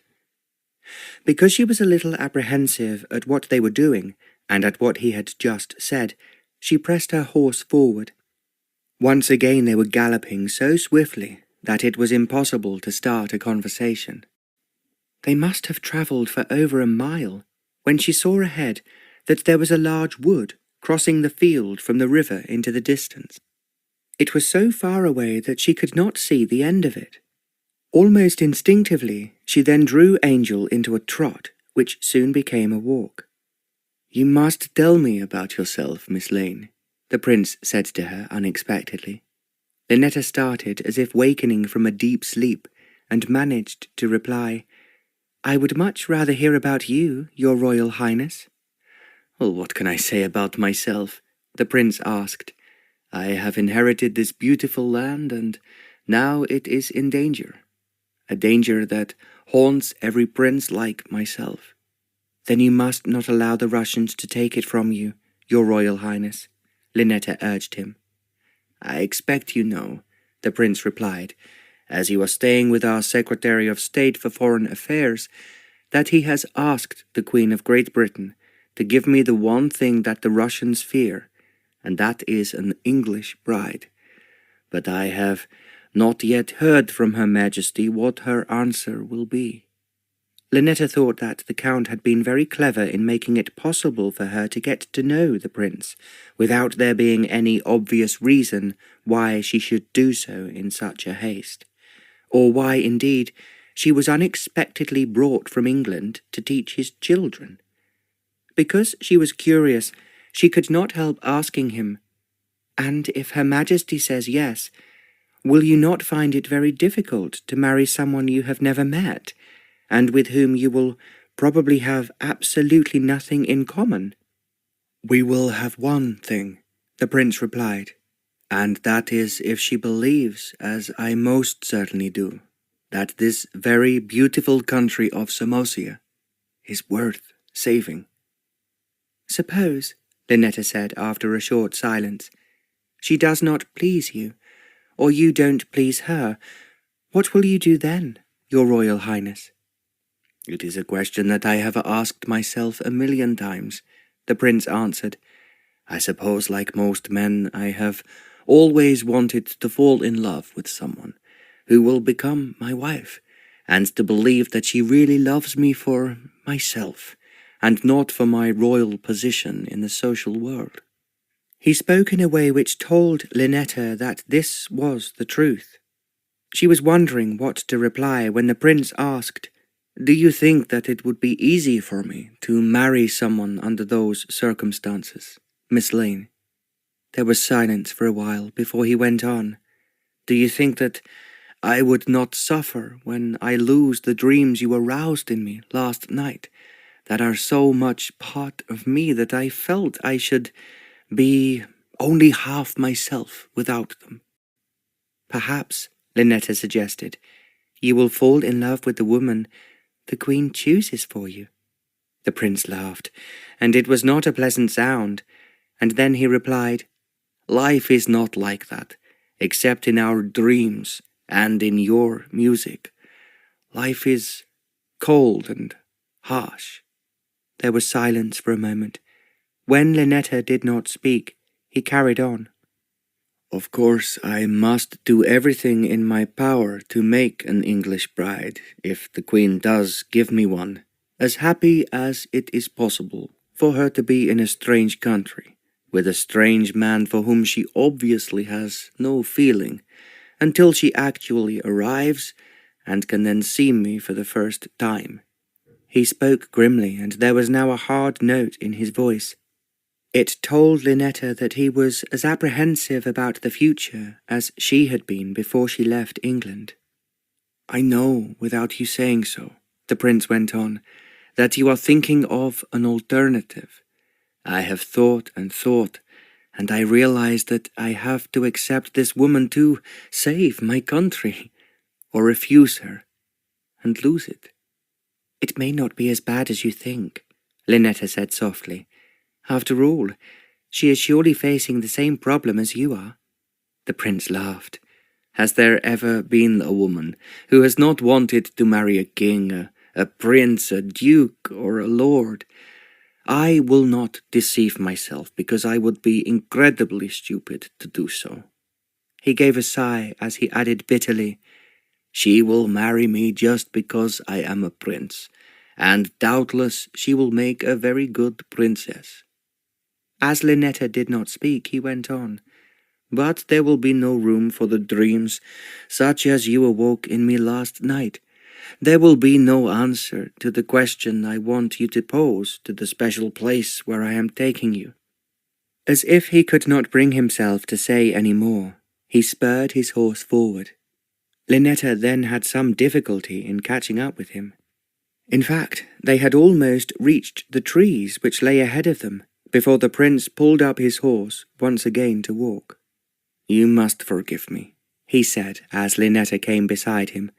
"I have lain awake night after night thinking of my future, and I am afraid, desperately afraid, that it will never be the same as it has been throughout these past few years." "Tell me about it," Linetta suggested softly. "When I came to the throne, as you may say," the prince began, "I was still dreaming that one day I would have with me someone I loved, who would help me bring to my people not riches but happiness. I want Samosia to be a happy country, not just a wealthy one." He paused before he continued, "And a country where children are born of love, and my people as a whole are content to obey me as their ruler, and would therefore make Samosia the most original and outstanding country in the whole of the Balkans." "Do you really believe that it can happen?" Linetta asked. "Given the right leadership, given that a man and a woman who will really dedicate themselves not only to the success of the country, but the success of each individual in it, I am sure it is possible," the prince replied. "That is my most important mission." "In what way?" Linetta inquired. "In every way. I believe that each one of us has a present from God, if you like, something that makes us individually unique, however poor we might be born." He stopped for a moment before he went on. "It is in our minds and in our thoughts. Put those two concepts together and teach the people how to do it, and they will find that they have capabilities beyond their greatest dreams." "Of course, you are right," Linetta said positively. "I have always believed it myself, but the leader, whoever he may be, must guide them to develop individually until they become themselves leaders to the next generations." The prince smiled. "Of course, that is putting it in even better words than I have managed to do. You do realize that if I am to make Samosia great and important, and the envy of every principality in the Balkans, I just cannot do it unless I have someone to help me." He made a gesture with his hands as he asserted, "And where is she to be found, huh? I can assure you that I have visited most of the courts in Europe, and discovered that on the whole their young princesses are dull, stupid, and, although it is a word that I hate, ignorant." He spoke almost violently, and Linetta said softly, "Surely they cannot all be as bad as that, your Royal Highness." "No, that was an exaggeration," he replied. "But most of them would not understand what you and I are saying to each other now, nor would they believe that your music could awaken in those who listen to it all the ambitions that not only rulers should have, but every man should aim to encourage in his own children." By this time they had reached the trees that they had seen in the distance. Then the prince turned to Linetta and said in a very different voice, "That is what I hoped I would awaken in my own sons when I have them. But you know, as well as I do, that the chance of my doing so is now high up in the clouds, and I should be a fool if I did not face reality." As he finished speaking, the prince dismounted. He tied his horse's bridle to a fence which encircled several of the trees. Without saying any more, Linetta dismounted too, and tied the bridle of her horse beside his. She patted her horse before she turned away from it, and then realized that the prince was waiting for her. Having slipped off her gloves, she put her hand into his. "Now I have something to show you, which is very important to me," the prince said. "I would like you to know, Miss Lane, that you are the very first person that I have brought here since I was a child." "Is that really true, Your Highness?" Linetta asked. "Perfectly. I come here early in the morning, but I am not accompanied by anyone else as I am today." There was a slight pause. "But because this will remind you of the music you were playing last night," he continued, "just as your music told me, I must bring you here, because there is an affinity between us that no man could possibly put into words." As he finished speaking, he drew Linetta forwards. His fingers closed over hers. She felt a quiver running through her, which somehow was different from anything that she had ever felt before. Then it seemed as if they were entering what was a tunnel of old bricks and ancient trees that had grown up between them. Just ahead, where the trees were thicker and their branches shut out the sunshine, there was what looked to Linetta to be a pool of water in the ground. It was so unusual and different from anything she had seen before that for a moment she wondered just why it seemed to mean so much to the prince, and why he had never, as he said, brought anyone here. Then, before she could ask him any questions, he said very quietly, "This is an ancient wishing well. It is so old that it was here almost before this country had people living in it, and certainly very few houses." "A wishing well," she exclaimed. "How exciting! How did you find it, Your Royal Highness? From very antique records that most people would find impossible to read. I had them deciphered by the most brilliant professors in our university. He sighed before he went on. They took a long time before they finally found that it was a wishing well, and it had been believed by the people who came to this part of the world to have magical powers if they prayed into it, and asked the demons or the fairies to which it belonged for anything they desired. By this time they were standing, looking down into the wishing well.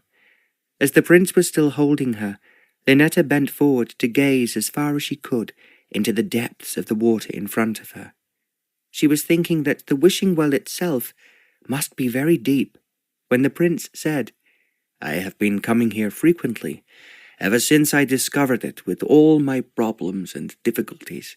Most, I admit, have been ignored, but some have been answered." Linetta was listening very intently, and he went on, "Therefore you must pray, as I will, and I can only hope that your prayer will be answered if mine is refused." "Well, that is very generous of you," Linetta answered. "But if you pray for me, then I will pray for you. I will also wish that you will find happiness." "The happiness that you gave me last night?" the prince asked. "I think that is very unlikely. Look up, and you will see why your sublime music told me that I must bring you here."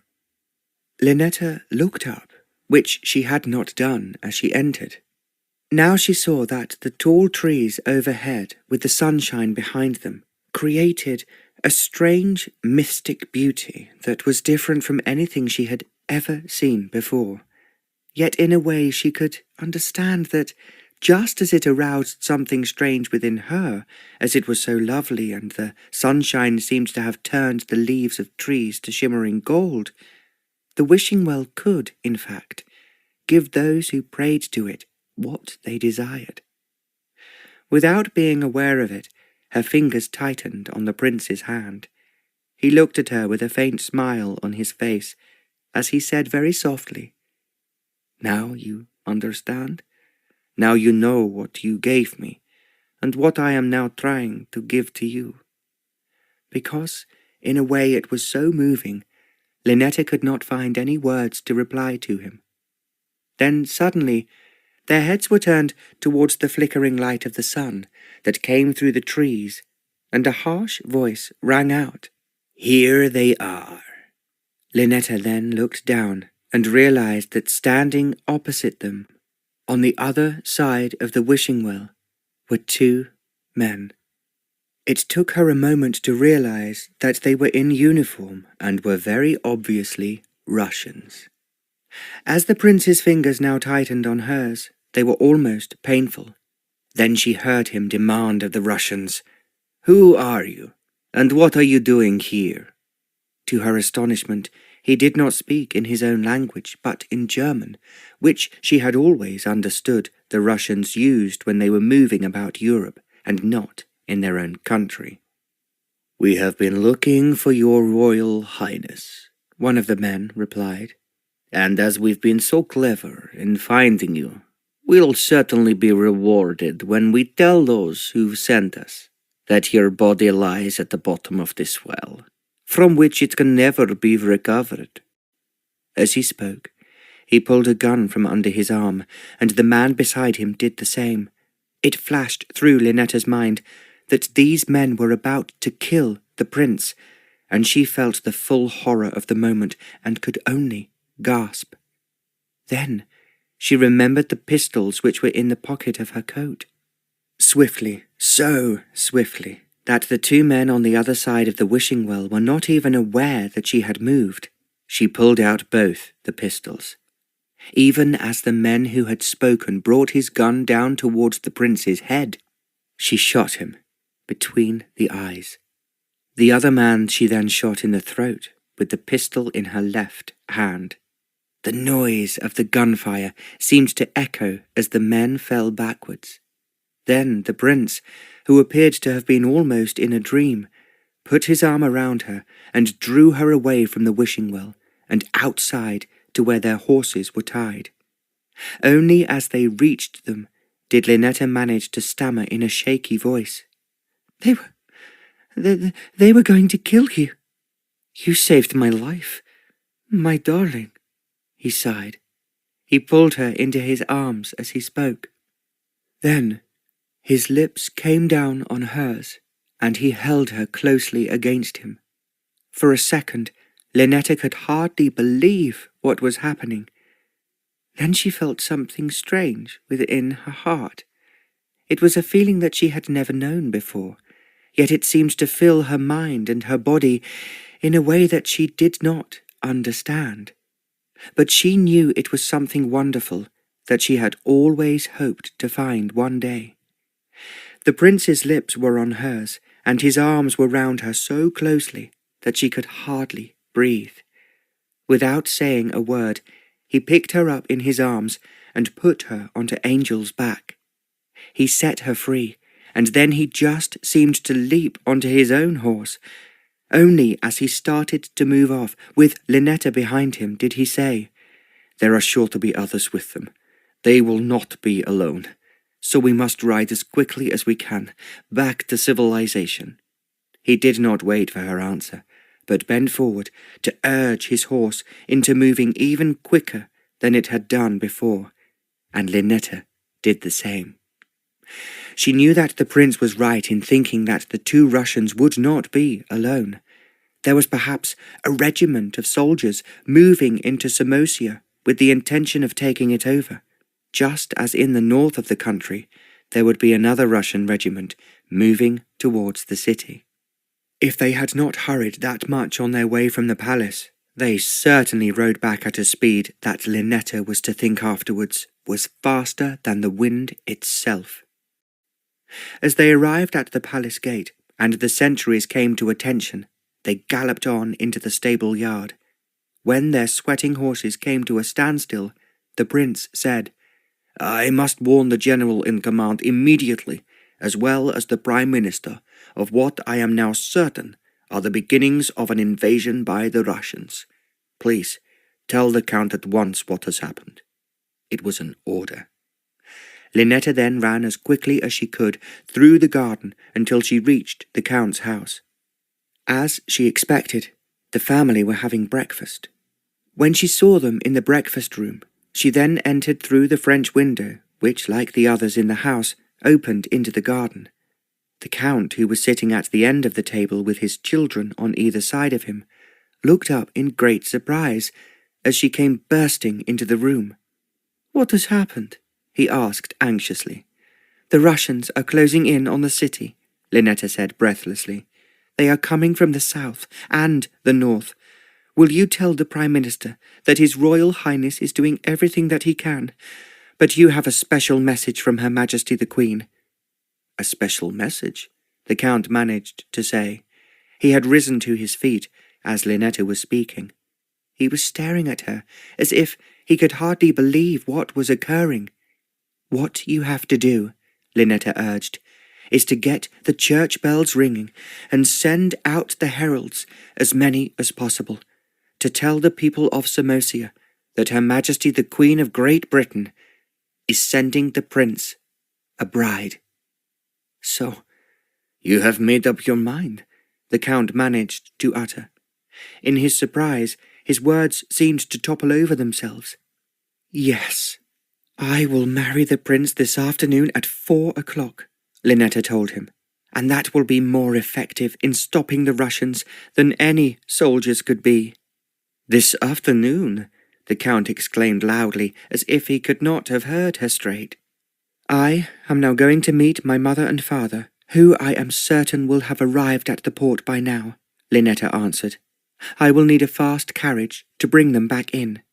"I sent one yesterday," the Count replied, thinking it might be wanted, "but then I was not expecting anything like this." "There is no time to tell you all about it," Linetta said.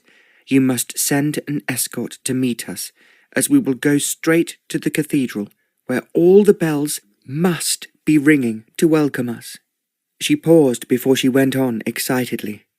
"I want my bridesmaids to be there waiting too, and they are to be chosen by your daughters, who should be in charge. I want 10 of them, as young as possible, wearing white dresses with a wreath of pink roses and a bouquet of the same colour roses." "That will be better than anything the Russians can think of," the Count cried. "I want bands to be playing in the streets," Linetta continued, "and a special band will drive in front of us after we are married and on our way back to the palace." The Count squared his shoulders. "I will see to it all immediately," he said. Linetta turned back, as if to leave the same way she had come. Then she said, "I have just thought of something most important. Announce to the people of Samosia that it is the Queen of Great Britain who desires this, and must be obeyed that the Prince and Princess are to be crowned immediately their marriage has taken place." She paused before she added quickly, "It will be much more difficult for the Russians to fight a king and queen than a prince and princess." Without waiting for an answer, she had gone. The Count knew that she was running towards his own stable, where there were not only horses she could ride, but soldiers who guarded the palace. She could easily find 4 men to take her to the port in safety. The Count did not follow her. He looked towards his wife, who had been staring at Linetta with amazement. "Come along, my dearest," he said. "We have our orders. You must help me, as we have little time to carry them out." He reached the door by the time he had finished speaking, and then his wife asked, "Can you arrange for them to be married in such a short time?" The Count smiled. "To hear is to obey," he said. "God be thanked that she has made up her mind to marry him so quickly." Chapter 7. Linetta reached the stables. Shortly after she had given the order, 4 soldiers were ready to escort her to the port. As they were soldiers, she spoke to the officer in command and found that he was of high rank. She informed him that the Russians were gathering in the south of the country, and also, she suspected, in the north. "The one thing that is important," she said, "is that the prince should be guarded every moment of the day. From what I hear, they are determined to kill him before he can be married." The officer was astonished that Linetta knew so much. At the same time, he was wise enough to know that he must follow her instructions. "I will send a company of men immediately to the palace," he offered. "And," Linetta added, "when the English party who have arrived get near to the city, there must be a company of picked men to protect them until they can reach the cathedral." She paused before she went on. "I am quite certain that the Russians, if they get the chance, will make one last desperate effort to prevent the marriage taking place." "I understand," the officer answered. "I can only hope that the lady who the Queen of Great Britain has sent us will not be frightened." Linetta smiled to herself as she replied, "I am sure that she will be as brave as the English always are when they are in difficulties." She did not wait for the officer to respond, but mounted the horse that was now ready for her with a side saddle. The 4 soldiers who were to accompany her were already on either side of her, and the officer helped her into the saddle. She thanked him, feeling sure that he would carry out all her instructions. Because she was English, they would consider them important, even though at this very moment she was only a governess to the 3 children of the Secretary of State for Foreign Affairs. She felt sure, however, that the Count would carry out all her requests. She gave her orders with such an air of authority that she even surprised herself, and she knew that the children would be thrilled at the idea of being her bridesmaids. They set off at a very fast pace, so fast that Linetta could not help wondering if they would be able to keep it up all the way to the port. It was just over half an hour later when the soldier galloping beside her suddenly drew in his horse. "What is it?" she asked him anxiously. "There is something behind that hill," he replied. It would be a mistake, as we cannot see what is on the other side of it, to rush on without making some sort of investigation. There were some fir trees not far away from where they were. Although it was by no means a wood, it was at the least some protection, and there were sufficient bushes for them not to be seen. 3 of the soldiers and Linetta then rode under the trees. The 4th soldier jumped down from his horse. And going out to the field through which they had just come, he began to move towards the hill, almost bent double, so that the high grass, some of it in the flower with the butterflies fluttering above it, made it difficult for him to be seen.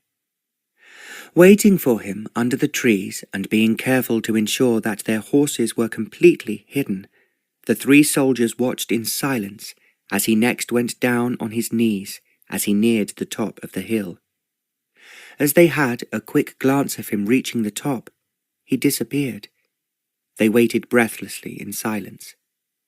Linetta's heart was beating fearfully in case they would be prevented from reaching her father and mother waiting at the port. She was also concerned that the soldier might be noticed.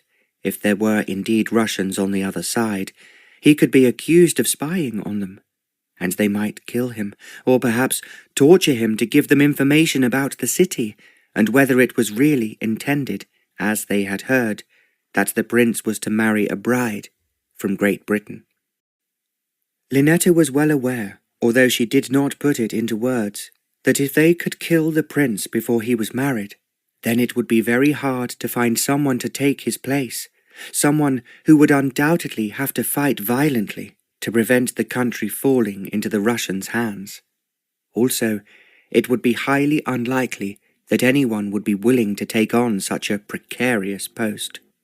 Then, at last, they were aware that the soldier who was investigating the hill was returning to them.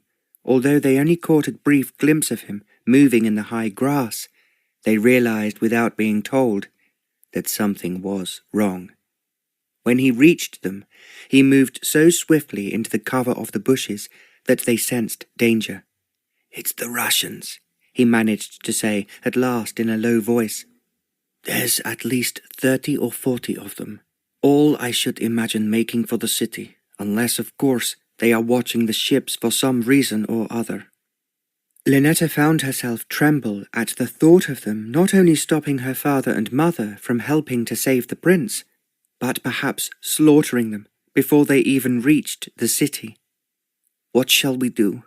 one soldier asked. "I have no idea," the other replied.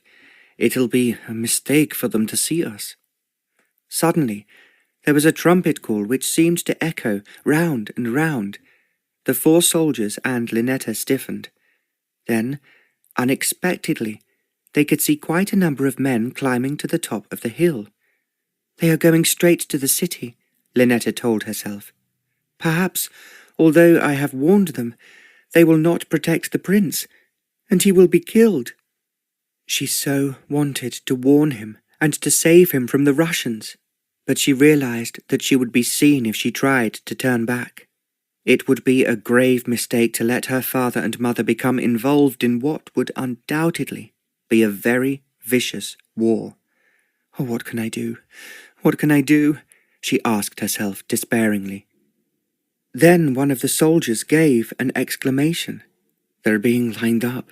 It seems very strange, but some of them are facing the other way." Linetta was thinking it must be where the Russian officers were, who were giving them orders, but she only saw the men on top of the hill. Even so, she realized that they were fully armed, and in their Russian army uniforms they looked exceedingly threatening.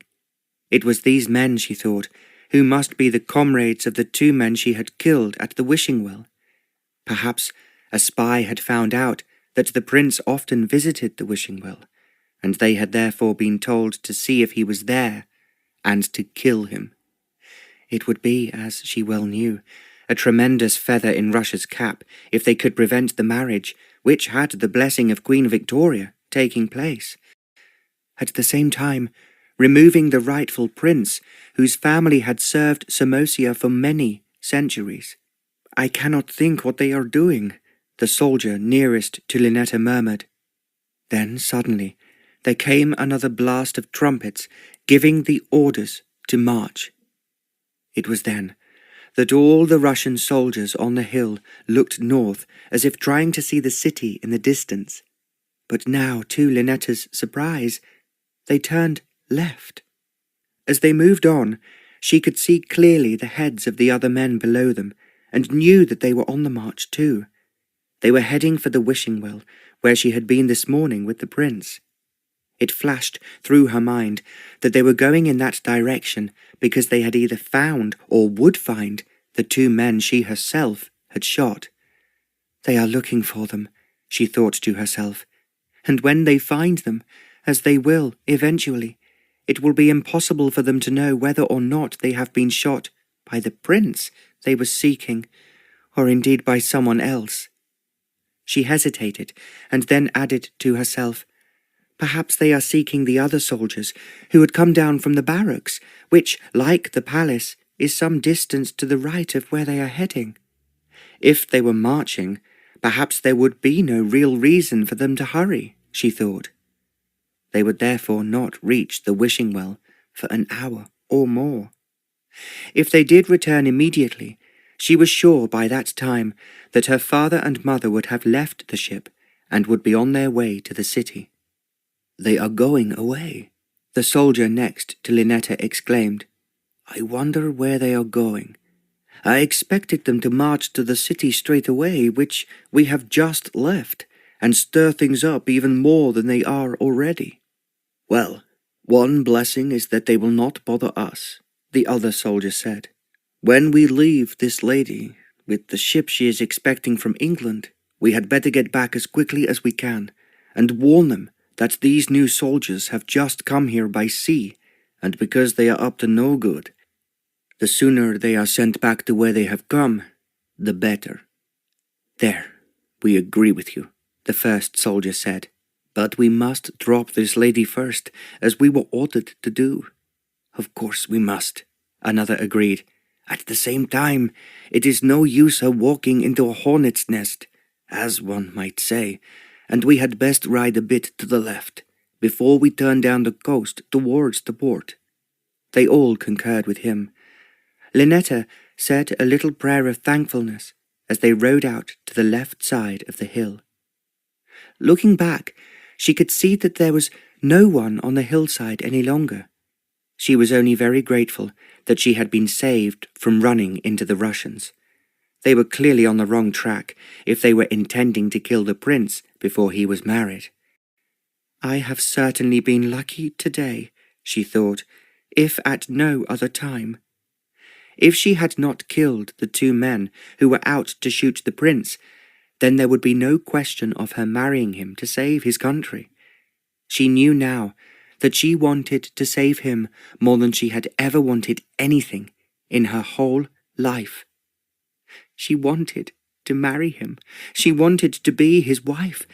She wanted to feel that strange, wonderful feeling within her when he kissed her again. I love him. I love him, she said to herself. This is the real love that Papa had for Mamma. They have never regretted for one single moment leaving London and living in obscurity in Devon, with only us children to talk to. She had never heard them complain, and never felt that they wished for any other life than the one they loved so much together. Just how could anyone, she asked herself, want anything more than real love? A love that is so beautiful and so perfect that there is no need for anything else in the world. It was a blessing that she had begun to think she might never find for herself. Yet she wanted it so much, because the whole house she lived in had been filled with the love that her father had for her mother, and her mother had for her father. Is it really possible that I could feel the same? She asked herself, and at once knew the answer. She had known it almost before the prince had kissed her. When his lips had touched hers, and she had felt a sudden fervour within her heart, she had known that this was what she had longed for, and what she had prayed for, not only occasionally, but night after night. Now, so unexpectedly, in fact, it seemed almost a miracle that in carrying out the wishes of Her Majesty the Queen, and being prepared to marry a man she had never heard of, let alone seen before Earl Granville came to their home, she had found the one man who could make her dreams come true. "I am lucky, extremely lucky," she thought as they rode on. "All I have to do now is to help the man I love and keep his country from being overrun and destroyed by those terrible Russians." It was a task, she thought, might petrify almost any woman. But now, instead of being very frightened, she felt a deep, inward happiness that was almost indescribable. She knew that because of it, she would concentrate her mind, her body, and her soul in doing what her husband wanted. And that meant making absolutely certain that this Principality of Samosia in the Balkans was saved from the Russian menace. "Thank you, God. Oh, thank you so very much," she said under her breath, looking up at the sky. She was sure that her prayers reached God and the angels surrounding him. They and the archangels would help her too. She knew that in the future she could help educate and lead the women of Samosia into a world that they had never known before. She would make it so wonderful for them that in the years to come they would bless her, because she had given them what she had found herself, which was love, the pure, undiluted love that all women dream about. Because she was thinking so much while they were riding, she was surprised when they reached the port even sooner than she had anticipated. It was then that she began to feel afraid, in case the ship from England had not yet arrived. Because her father had told her so much about his travels, she knew that it would be a mistake to go looking for the ship herself. Instead, she went straight to inquire of the officer in charge of the port if a ship from England had arrived. "I have come from the palace," she told him, "and His Royal Highness requires the occupants of the ship to come to him as soon as possible." "I understand," the officer replied, "and I know that you will be glad to hear that the ship came into port late last night.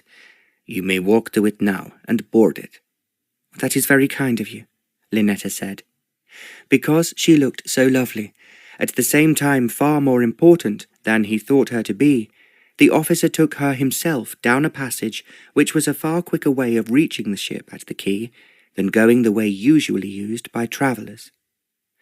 When she saw the imposing British battleship just below her, Linetta wanted to cry out with delight at the sight of it. Then she guessed that the Queen herself, or more likely Earl Granville, had chosen a battleship just in case they had to escape quickly from the Russians. They might have to fight their way to freedom. Thanking the officer politely for bringing her to the battleship, she ran up the gangway. She found her father and mother on deck, and they rushed towards her in excitement when they saw her. "We did not expect to see you quite so early, my dearest," her father exclaimed in delight as she kissed him affectionately. "You will need every available moment when I tell you just what I have planned for you, Papa," his daughter answered. She sat down opposite them on a deck chair. As a steward hurried to fetch her some scrambled eggs to eat and some coffee to drink, she told them that she was being married at 4 o'clock that afternoon, and that the sooner they were ready to drive to the city, the safer it would be for them and for Prince Ivor. To make them appreciate the urgency of the current situation in Samosia, she told them a little of what had happened earlier in the day. Whilst her mother gave a cry of horror, her father merely said, "It is a miracle that I taught you to shoot with both hands. I will always be eternally grateful to those pistols that belonged to my mother. Oh, they most certainly saved the prince's life, and mine," Linetta told him. But I am afraid that the Russians might try a last desperate effort to prevent the marriage taking place." Her mother gave another cry of horror. "How can we be ready in that time?" she asked. "I have brought you a wedding dress, but do you really intend to wear it to travel in?" "I will certainly not be able to change at the palace before we go to the cathedral," Linetta answered. She hesitated for a moment before adding, "I think I must tell you, Papa, that I have told the Count to inform everyone that it is Her Majesty's wish that we should be crowned as soon as the wedding service is completed." "Crowned?" her father exclaimed. "I feel sure that Her Majesty never said such a thing." "She is not likely to deny it when she knows that it will save the prince's life and his country more effectively than if we are to reign over Samosia as mere prince and princess." She paused for a moment before she went on. "You know just as well as I do, Papa, that for the Russians to kill a relative of Her Majesty is bad enough, but if they should be king and queen, there is no doubt that the English would go to war." "Perhaps you are right," Prince Vladimir said, "but it would be very unfortunate if Her Majesty should say that she never gave such an order." "How could she do that, and let the Russians back into Samosia?" Linetta asked. Her father laughed. "I can see that you have an answer to every question, and I can only imagine, my dearest, that you will make an excellent queen, although a somewhat bossy one." Linetta grinned. "Mamma has taught me ever since I can remember that you are the head of the family, and so you are always right." "Of course he is," her mother agreed. "That is why we are so happy together. I find it much easier to let him have his own way than to argue about it." She smiled at her husband as she spoke. He bent forward and kissed her on the cheek. "I love you, and I adore you," he said, "and if Linetta is going to be as happy as we are, then she will be a very lucky girl." Linetta did not say anything more. She only smiled at her parents. Then she hurried below decks with her mother to the master cabin. "I bought you everything that I could, my darling," she said. "Even though your father would not allow me much time in France, I snatched everything I thought might come in useful." Actually, Linetta was delighted with all the clothes that her mother had brought her. She realized that they would undoubtedly dazzle the eyes off of every woman in Samosia. There was that touch of chic about them that only the French could give to the clothes they designed. Because she was as clever in her own way as her husband was in his, she had bought a selection of the most entrancing hats for her daughter. There were pretty underclothes and nightgowns that seemed almost transparent. At the same time, with a very little embroidery, they were pieces of art that no other country could produce. Thank you so much, Mamma," Linetta exclaimed. "They are all simply lovely, but please pack them up again as quickly as you can." A note of fear suddenly came back into her voice as she urged her parents. "We must go. I am so afraid that the Russians will make a last effort to kill the prince. If they do, the city and the whole country will be theirs." Her mother hurriedly packed the clothes back into the boxes she had brought with her. Then she carefully lifted up the wedding dress from another box. It was, Linetta thought, exactly the wedding dress she really wanted. It would definitely leave the women of Samosia gasping when they saw it. It was made of the softest white chiffon, almost as if she had been clairvoyant when she had told the bridesmaids to wear white dresses and carry pink roses. There was just a hint of pink in her wedding dress. Linetta felt that it was just like a touch of sunshine seeping through the mystery of the wishing well. Her mother had always brought the family jewels with her. The tiara was an exquisite piece of work that Prince Vladimir had inherited from his mother, and it had been handed down by the family for endless generations. There was a beautiful necklace to go with the tiara, and bracelets for Linetta's wrists. She knew that she would be shining in the lights from the candles on the altar, and in the sunshine when she and her husband drove back to the palace. "It will make him think of my music," she thought to herself. She knew that she would be inspired to play new tunes that not even her mother and father would have heard before. She was dressed and ready sooner than her father expected, but he insisted on them all having a meal before they set out for the city. "No one can ever be particularly brave on an empty stomach," he said. "Therefore, we all will have to be very brave today. I can only pray that it will not be as bad as we anticipate." They ate an excellent but very hurried luncheon, and Linetta put her beautiful wedding dress on. Then they left the battleship to get into the carriage that was waiting for them on the quay. They had not gone far when, to Linetta's delight, she saw the soldiers she had asked to meet them marching down the hill towards the sea. There was a great deal of saluting and shaking of hands and congratulations from the officer in charge. Because Linetta did not want them to recognize her, she pulled the veil of her wedding dress over her face. Also, as they were in a closed carriage, it would be more difficult for them to have a quick glance at her when they welcomed her father and mother. The officer in charge, then thinking that she was just the daughter of Prince Vladimir, and not seeing her in the carriage, made an elegant speech of welcome to which she bowed her head. She murmured her appreciation as if she was very shy. They set off again, but this time much slower than Linetta had travelled on her way to the port. At last, after quite a long time in the carriage, they saw ahead of them the tall spires of the churches and the towers of the palace. It was exactly 4:15. Linetta felt a wave of excitement rising within her. Now she would not only see the prince again, but marry him. She had known when he kissed her that he was the man who had been in her dreams, but who she thought she would never meet in real life. It was difficult for her to explain, even to herself, what she felt, but she knew when his lips met hers that her whole body, as well as her heart, responded passionately to him. This was love, but very much more exciting and marvellous than she had ever imagined it to be.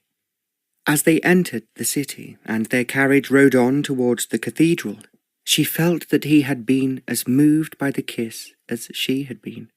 She had known then that she must marry him, not just because in doing so she would save the people of Samosia from the dreaded Russians, but because she herself wanted to belong to the prince. She found herself, as they drove on, praying that he would be safe. The Russians, perhaps in fury because 2 of their men had been found dead, might do everything they could think of to destroy him before they would be obliged to leave Samosia because it was under British protection forever. "I love him. I love him," she kept saying to herself in her mind. The wheels of the carriage, when they touched the hard roads of the city, seemed to repeat the words over and over again.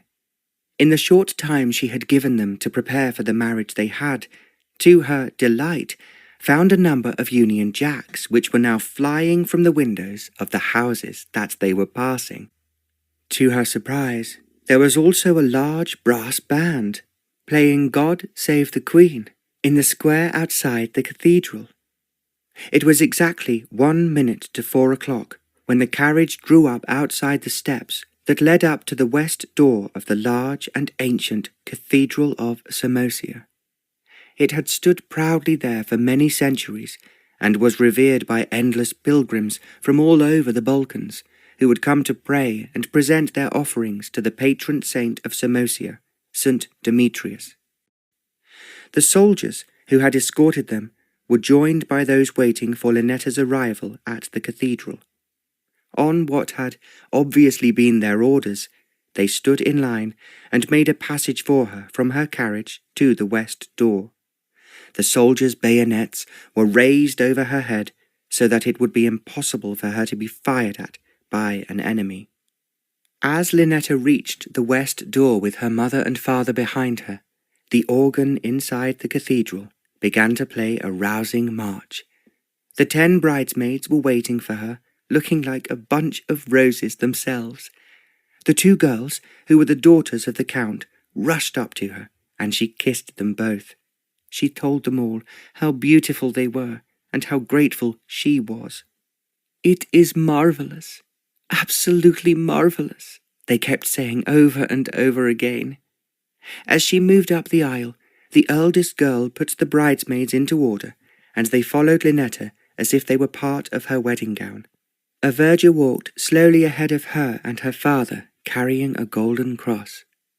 When they reached the choir, Linetta was at once aware that the prince was waiting for her, standing on the chancel steps.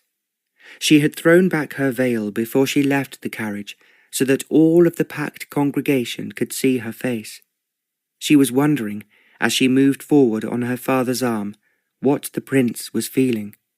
She then looked down, as if afraid to face him. Only when she arrived at the altar and the prince had come to her side did she raise her head. It was then, just as she had been hoping, that she saw an incredulous and amazed expression in his eyes. It was as if he could hardly believe that he was not dreaming. He looked radiant in his ceremonial army uniform, in the light coming from the candles on the altar. There was a blue sash across his chest, and his medals gleamed brightly. He looked every inch a king. Then he reached out his hand. Although it was incorrect, Linetta slipped hers into his. Almost as if she had known that this would happen, she had not only thrown back her veil before she entered the cathedral, but taken the gloves from her hands. When he clasped her fingers so tightly that it was almost painful, she knew that he was just as thrilled and delighted as she wanted him to be, because she was about to become his wife. The wedding service was extremely moving, and was beautifully conducted by the Archbishop of Samosia. The prayers had a sincerity about them that made her feel as if they were carried from the cathedral up into the clouds and into heaven itself. After the prince had put the wedding ring on her finger, and they knelt for the final blessing, the Archbishop and the 5 priests with him solemnly began the prayers of the coronation service. It was just a short service, but one that astonished everyone in the cathedral. They could hardly believe what they were hearing. As Linetta and the prince moved down the aisle as man and wife and king and queen, the choir burst into the Samosian national anthem. The strength and beauty of the notes continued until they had reached the west door. It was then, because they had been told what was happening inside the cathedral, that the vast crowd outside went mad with delight.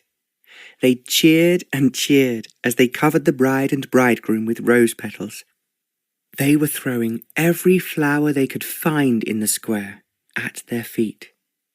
When they came to the last step down to the open carriage which was waiting for them, the prince raised his hand, and there was complete silence from the hundreds of people gathered there. He thanked them for coming to what he was sure would be a day they would always remember, which would go down in the history books. "I am the luckiest and most blessed man in the world by marrying such a beautiful and intelligent English bride," he told the crowd. "She has not only saved this country from its enemies, but has brought a new era to it, in that it is now royal." He paused to look round at all the people listening to him before he went on. "As king and queen, we will help to save not only ourselves, but the whole of the Balkans from those who are trying so wickedly to destroy our independence and turn us into slaves." There were huge cheers. Then the prince proclaimed, "As king and queen, we dedicate ourselves to you all. We pray that through our endeavors, your children, and I hope ours, will find this a much better world than it has ever been before." Now the men in the crowd were waving their hats and the women their handkerchiefs as they cheered until they were hoarse. "Together," the prince continued, "we now intend to make Samosia great, not only here at home, but to help all those who are persecuted and threatened." He turned and smiled at Linetta. "I believe in peace," he said. "And when I achieve it, I will fight with my heart and soul to rid ourselves of the evil of those who through greed and want to take away from us that which is ours, that which we were given by God when we were born." Again he paused before he finished emphatically. "What is ours, and we will remain so if you will fight for your children as my wife and I will, so that they will all grow up in peace, and if we really use our brains, prosperity." There were wild cheers as the prince's speech came to an end. As Linetta and he stepped into an open carriage, the horses moved slowly away from the square, followed by the crowds of those accompanying them. They were once again proudly singing the national anthem of Samosia, and then to Linetta's and the prince's delight, they broke into a rousing "God Save the Queen." The noise of the people's cheers and singing made it quite impossible for the prince and Linetta to speak. They merely held hands and raised the other in answer to the cheers and excitement of the crowd. When they eventually reached the palace and the carriage stopped, the prince jumped out and helped Linetta down the steps. Then he turned to her and said very softly, so that only she could hear, "I am now completely sure that I must be dreaming, my darling." "If you are dreaming, then I am certainly dreaming too," Linetta whispered. She looked up into his eyes as she spoke. For a moment, neither of them could move. As they went into the palace to be joined a few moments later by Linetta's parents and a large number of dignitaries, there was no further chance of them talking to each other.